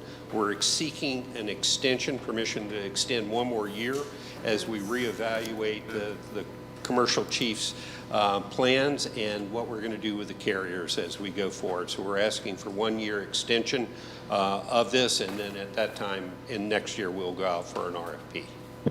Director, can you comment on your satisfaction with the performance of Recess Creative LLC?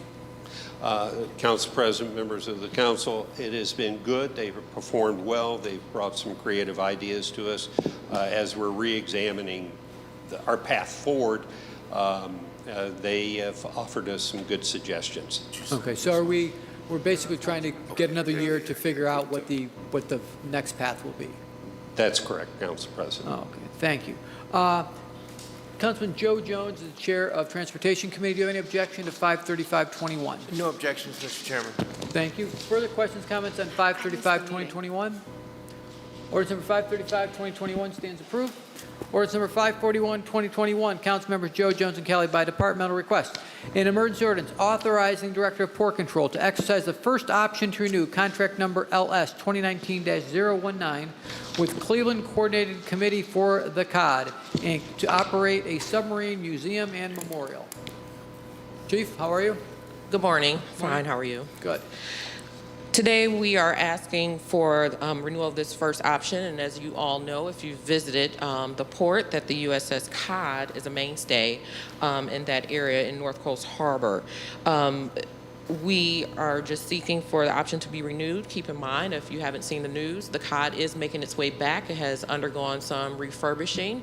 So please welcome everyone to, go out, and the viewing audience to go out and check it out. It's a great place and it's a great museum, and we're honored to have them here in our port. Great. Thank you. Councilman Joe Jones, Chairman of Transportation. Any objection, any comments on 541? Mr. Chairman, I'm in full support of this legislation. Thank you, Councilman. Further questions, comments on 541, 2021? Councilman? Thank you, Mr. Chair. And this is, Chair, to the Chief. This is to renew the lease for the COD. Tell me again. Exercising the first option to renew. Okay, and is this, a few years ago, there was a issue with the terms of the lease. What is the cost, the annual cost to the COD for this lease? The annual cost through the chair to the councilman is $1 per year. Thank you. And Mr. Chairman, I just want to thank the director on this, because we went kind of back and forth to ensure that the COD had a good lease there, and given that it's a community benefit, and I know we went through the federal regulations and all of that. So I just want to again thank him a few years back for making sure that happened to ensure the COD has a good home. Thank you, Mr. Chair. Thank you. If there's nothing further, ordinance number 541-21 stands approved. Ordinance number 542-21. Councilmembers Joe Jones and Kelly by departmental request. An emergency ordinance authorizing the Director of Port Control to exercise a second option to renew contract number PS 2019-324 with C&K Industrial Services to provide professional sewer inspection, operation, and reporting services for the Department of Port Control. Director? Council President, member of the council, C&K has provided industrial services for our sewer inspections. We have 2,200 acres that drains, so they handle our stormwater runoff line as well as our sanitary sewer. I like to tell people we see a Browns home game every 3 days at the airport right now, and even more so when we're back to normal. So our sewers have to be inspected. We have to make sure that we meet EPA rules and guidance for the building codes as well. So they have performed well, and we're asking to continue the services of C&K. Thank you, Director. And can I assume that since you are seeking to exercise this option, you are pleased with the services that C&K Industrial Services provides? Council President, yes, sir, we are very pleased. Thank you. Chairman Joe Jones, anything further on 542-2021? Mr. Chairman, I'm in full agreement with this ordinance. Thank you. Councilman Brian Casey. Mr. Chairman, to the Director, how many plumbers do you have out at the airport? Council, through the chair to the council person, I don't know exact number, but it would be either 2 or 3. All right, and then, Mr. Chairman, to the Director, do you know how many you're budgeted for? I have no idea, but I can check that out and provide that information to the council. All right, thank you. Anything further on 542? Councilman Blaine Griffin. Thank you, Mr. Chair, to Director. I don't see any minority participation numbers. Is this because this is a specialized service? I see it in some of the other pieces of legislation that you have, but I don't see minority participation. And why is there not any listed on this? Through the chair to the council person, when we did the original procurement, we would have gone through OEO here at procurement and the requirements. I will have to get that information for you, but we would have had to have gotten some sort of evaluation by OEO in our original procurement. Okay.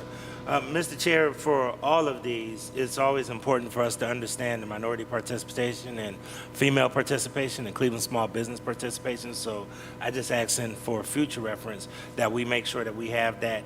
Usually we do. I see it on some of your pieces of legislation, but I really would like to make sure that we have an understanding. I know that there are special requirement contracts sometimes that you may not have minorities that can do that work, but I am interested in those cases and how we're actually mentoring or actually helping to get minority participation in those industries. So if we could always make sure that we have those numbers for future reference. Thank you, sir. Through the chair to the council person, absolutely. we will make sure that it happens. Thank you. Thank you. Good catch. Thank you. If there's nothing further, ordinance number 542 stands approved.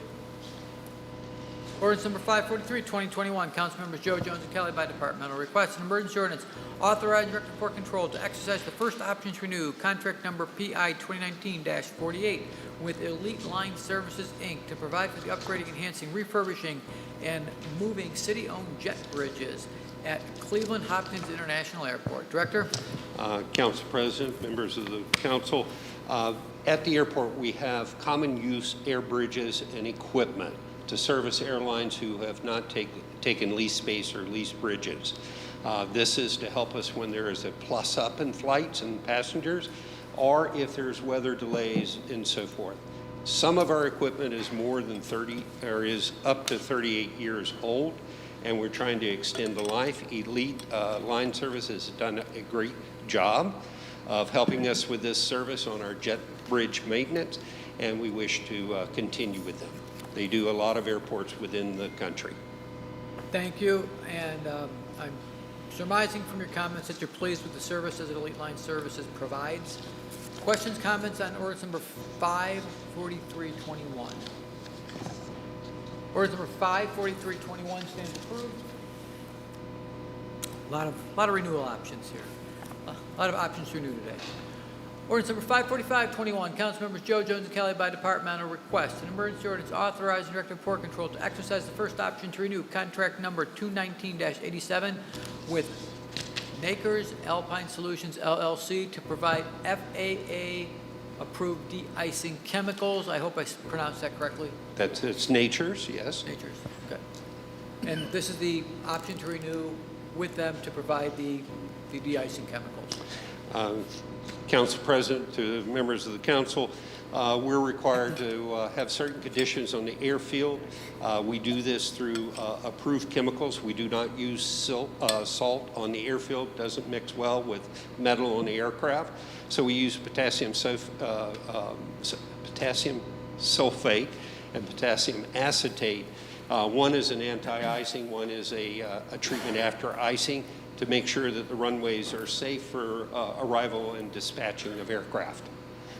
We have been very pleased. It is a very limited market in who provides these types of chemicals. Nature's is a local market or provider that we use. Great. Thank you. Questions, comments on ordinance number 54521? Seeing none, ordinance number 54521 stands approved. Ordinance number 54621, Councilmembers Joe Jones and Kelly by departmental request. An emergency ordinance authorizing Director of Port Control to exercise the first option to renew contract number LS 2020-2 with Fargo Law LLC to operate a law firm in the terminal building at Burke Lakefront Airport to amend certain terms of lease space, to add space under a companion license agreement, and to terminate the license agreement. Chief. Through the chair and to the council, keep in mind that a lot of people, we don't think about Burke as having actual rental space. So this law firm has actually been in the building for a couple years. They wanted to expand their space, so we had a couple of agreements that we wanted to align, so that's why we're before you today. So one is to exercise an option, but also to essentially merge all the agreements into one. They had the fortune through the last year, through the pandemic, of needing more space to operate. So it's a law firm. She has a great space over there and a great office, and we seek to amend the terms of the lease and to terminate the old license agreement and combine them into one. Thank you. So just, I get it. What is the license agreement? The license agreement is only for 1 year. So the license agreement was for 1 year, or is for 1 year. So to terminate that, Yes. Pick up the option for the lease. Yes. Thank you. Councilman Joe Jones, any objection to 54621? No objections, Mr. Chairman. Anything further on 54621? Seeing none, ordinance number 546-2021 stands approved. Ordinance number 551-2021, Councilmember Joe Jones and Kelly by departmental request. An emergency ordinance authorizing Director of Port Control to enter into a lease agreement with the United States Postal Service for the lease of property and a facility on Cargo Road to operate a warehouse sorting facility and post office retail store for the Division of Cleveland Hopkins International Airport, Department of Port Control, for a period of 5 years, with one 5-year option to renew, exercisable by the Director of Port Control. Chief? Through the chair, we seek, USPS has been on our facility and our property for years. This is to continue their operation. We are changing their lease just slightly. They are giving us back some land, which is needed. We're using it for other operations, which will be great. So they'll have just under 6 acres of land and about 115 square foot building, and it'll just be used for a warehouse, sorting facility, and post office as it has been used previously. So essentially the land we're getting back from them is part of a parking lot and will not affect their services, and they're fine with that.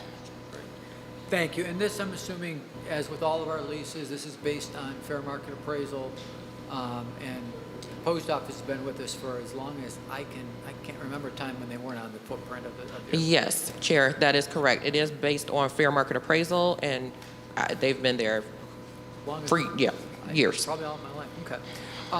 Councilman Jones, any objection to 55121? No, Mr. Chairman, I'm in full support of the measure.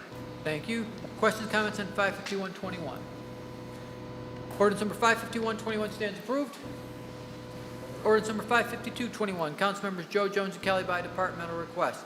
An emergency ordinance authorizing the Director of Port Control to enter into a lease agreement with Ultimate Air Charters LLC for the lease of certain space located in the passenger terminal of Burke Lakefront Airport for the Department of Port Control for a period of 1 year with 4 one-year options to renew, the second of which requires additional legislative authority. Chief? Earlier this year, a license agreement was entered into for just a 1-year period. Ultimate Air plans on staying at Burke Lakefront, which is a great thing. They currently fly to Cincinnati, Atlanta, and Nashville. It's a great service that we provide, or well, they provide, but essentially the city provides out of Burke. The leasehold is only about 1,600 square feet. If you ever have an opportunity to go over and take a look, they've really done a great job of making the space comfortable for their passengers, outdoor seating area, indoor. So they've invested funds in this. We charge them a fair market value. We're seeking for the lease period should be 1 year with four 1-year options to renew. As time goes on, we hope and aim that they will continue to stay at Burke and grow their business. Thank you. Councilman Jones, you supportive of 552? Mr. Chairman, I have full support. Thank you. Questions, comments on 55221? Ordinance number 55221 stands approved. Ordinance number 55321, Councilmembers Joe Jones and Kelly by departmental request, an emergency ordinance authorizing the Director of Port Control to enter into a lease agreement with KCLE Jets, Inc., doing business as Jets FBO Network, for the lease of an aircraft hangar and associated ramp parking space at 19601 Five Points Road for operation of a fixed-based operating business for the Division of Cleveland Hopkins International Airport, Department of Port Control, for a period of 20 years with 2 5-year options to renew, the first of which requires additional legislative authority. Chief. Through the chair and to the committee, we are asking for, in this situation, a 20-year lease with 2 5-year options. And the reason is they will be leasing about 86,000 square feet of land in an airport hangar. They are scheduled to invest approximately $750,000 into the airport, into that property. So, of course, we would like a long-term tenant. This is fair market value, that the lease that they will be paying, but additionally, they have to get a return on their investment for the amount of money that they will be spending and investing into their property and using as a hangar. These are the types of things that we are really working on to increase our non-aeronautical revenues. So this is very promising that KCLE Jets and Jets FBO wants to make that commitment to our airport and to stay in this region and area for 20 years with 2 5-year options to renew. Thank you. Councilman Jones on 553? Mr. Chairman, I'm in full support. Thank you. Questions, comments on 55321? Ordinance number 55321 stands approved. I believe that concludes what the Department of Port Control has. We have a few more pieces we need to deal with, but thank you very much. Councilman. Real quick before you go, Director. I would sign off on this legislation, Mr. President, but I need Director Blue to go back to her old position. I was serious, man. All right, we'll take. Through the chair to the council person, you already lost that draft choice. See, you know, through the chair to the Director Kennedy, she doesn't look good over there. There's certain spots you have to fit in. Either you're gonna be the drummer, the piano player, the guitar player, the vocalist. So she looks better over there as Director of Building and Housing. Through the chair to the council person, we are preparing the airport for 250 million visitors. 250 million. I'm not misspeaking. And so we need talent. We need talent. She's going to make the money that our planning and engineering team has to spend to get us to where we can accommodate that 250 million people. You know what? I want to say one thing, and then I'll yield. It's just like Ms. Jones don't care about that. Ms. Jones care about getting that building knocked down or getting that building boarded up that's unsafe. That's what Ms. Jones care about. Isn't that right, Councilman Jones? That's right. She Tony's was quite good. capable, and I will yield, sir. Thank you. Okay, thank you. Good comment, Councilman. We have a resolution of council. We have a resolution of council, an ordinance of council, and I'm going to make sure I didn't miss anything. Resolution 58621 by council members Kelly and Spencer. An emergency resolution supporting Ohio Senate Bills 159 and 192, which would reduce certain property taxes on certain qualifying owner-occupied homes. What this is if you're familiar with the loop concept, the state needs to authorize it. It would cap property taxes for long-time owner-occupied properties when the values around them skyrocket. But it needs state authority. These are two state bills that are currently moving through where the resolution would support that, and then this would give us the authority to institute that type of program. Councilwoman Spencer on 586. Thank you, Mr. Council President. I'm glad that we're making a statement at the city municipal level for this state authorizing legislation. Yes. Thank you. Thank you, Councilman McCormick. Thank you, Mr. President. I'd ask to be added as a sponsor to this resolution. This is a very important issue in our community.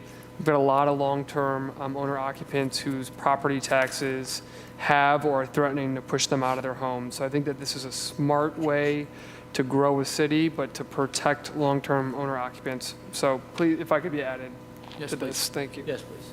Councilman Brancatelli. Thank you, Mr. Chairman. I would also like to be added on this legislation. This was spoken about during the tax abatement and the 10-year housing plan as one of the key tools for being able to stabilize our markets.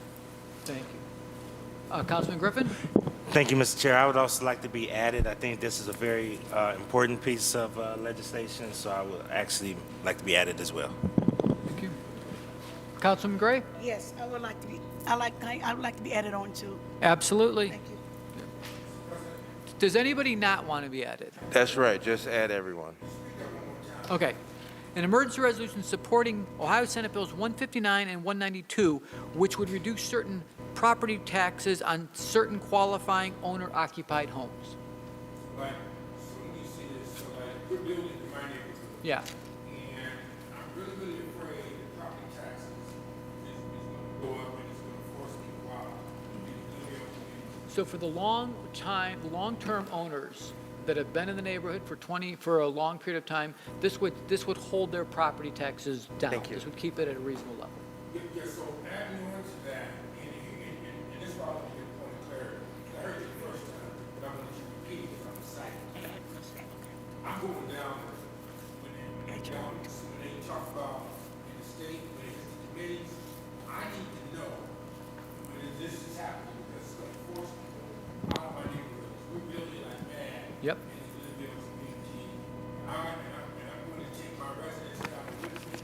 We will testify and support this bill. Yep. Okay. And so that's why I want you to read it again. Put on close sponsor. Right. See how many bills are compared. Yep. Street club with my bosses, board of directors, for the residents. Great. So all council members will be added to resolution 58621, unless anybody objects. Okay.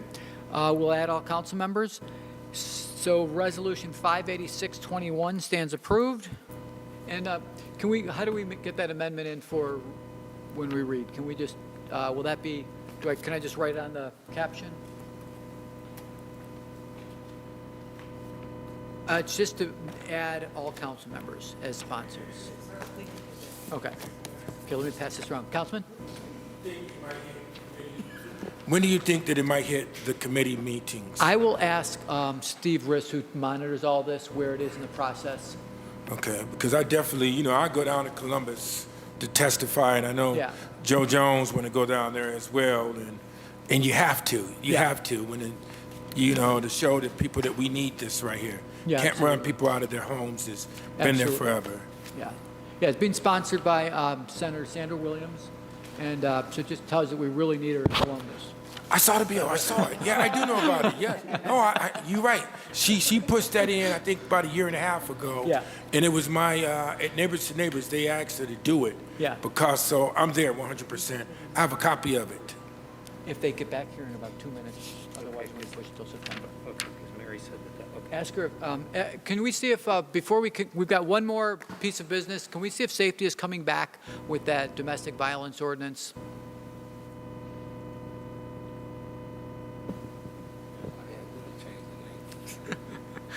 Okay, so let me just, another piece of business while we're sorting that out. We have ordinance number 650, 2021, by initiative petition for passage. An emergency ordinance authorizing the submission to the electors of the City of Cleveland, an initiative petition proposing to amend the Charter of the City of Cleveland by amending existing sections 115-1, 115-2, 115-3, and 115-4, and by enacting new sections 115-5 and 119-1 of the Charter relating to enabling police reform by strengthening Civilian Police Review Board oversight, permanently establishing Community Police Commission, and adopting other reforms. We can have a lot of discussion about this, but it doesn't really matter because we have to do this. We have to submit this to the Board of Elections, and we have to pass this ordinance to do so. So this is yeah, exactly. But which your vote doesn't mean you agree with it. It just means it's our obligation to pass this. So without objection, ordinance number 650, 2021 will be in front of us when we go across the hall. Before we conclude, do we know if safety is coming back on ordinance number? Okay, if everybody could hold tight for just a minute. And then are we, let me see this one. Oh, another piece for suspension, under suspension. Ordinance number 664, 2021 by Councilmember Kelly. An emergency ordinance authorizing the clerk to enter into an agreement with American Legal Publishing for professional services necessary to provide online access and web hosting services for the charter and codified ordinances to edit and post all new amendatory ordinances online, update the code online regularly, edit and print replacement pages with updates to the code and other services as may be necessary for code supplementation, and authorize amendments to the contract that may be necessary for additional printings of the codified ordinances during the term. So this is taking when our code is online, I'm sure we all go to it and search from time to time. This is the service that does that. Any objection to 66421? Without objection, this will be heard by the body later this afternoon. I'm going to stall for just a minute to see if safety comes up. Does anybody have any hopes for the Browns, upcoming season, or is it Super Bowl? Yeah. Today. Yes, everything has to be submitted to the Board of Elections by today to be on the November ballot. Am I wrong, Alan? I was under the impression this had to be done. But it may be September, but we would have to call a special meeting since we're not meeting until the 20th. Probably like the first couple of days. Yeah, so this is our last meeting that is scheduled. What was that?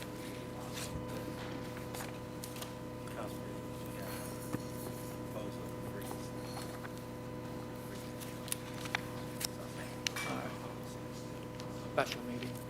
Okay, so I'm just going to read this again in case they come back, but what we're kind of stalling for right now, for those that weren't in the room, it's ordinance 45921 as amended, dealing with, even though it reads differently, it is dealing with a grant for domestic violence detectives and investigations. So this reads that it's a different service, and that's why we asked for a new ordinance. And I'm just kind of stalling before we adjourn, because it is a possible $24,000 hit if we don't do it today. Chairman, are we going to take a break between this and the council meeting? Yes. Well, why don't we take the break now and then come back and do this and go right into the council meeting instead of just having us consider? My concern is like having people come back here for one and then across the hall is more challenging than it may seem. Do we have let me ask this, Alan, is it procedurally, can we read this and do a voice vote on it? Or how do we, No, across the hall, in our meeting. Do we have gotten any response from safety on what they intend to do with this? We can call in, we're not getting the answer, so I don't know. Okay, well then, let's do that. If it's, The issue is we have to have it on your tablets. So we can put it on the tablet and you can decide not to deal with it, but. Are we taking these tablets in with us? They will be in there, yes. We have to charge them first, but yeah. no, it came before us last month. That's why I'm not hearing it this month.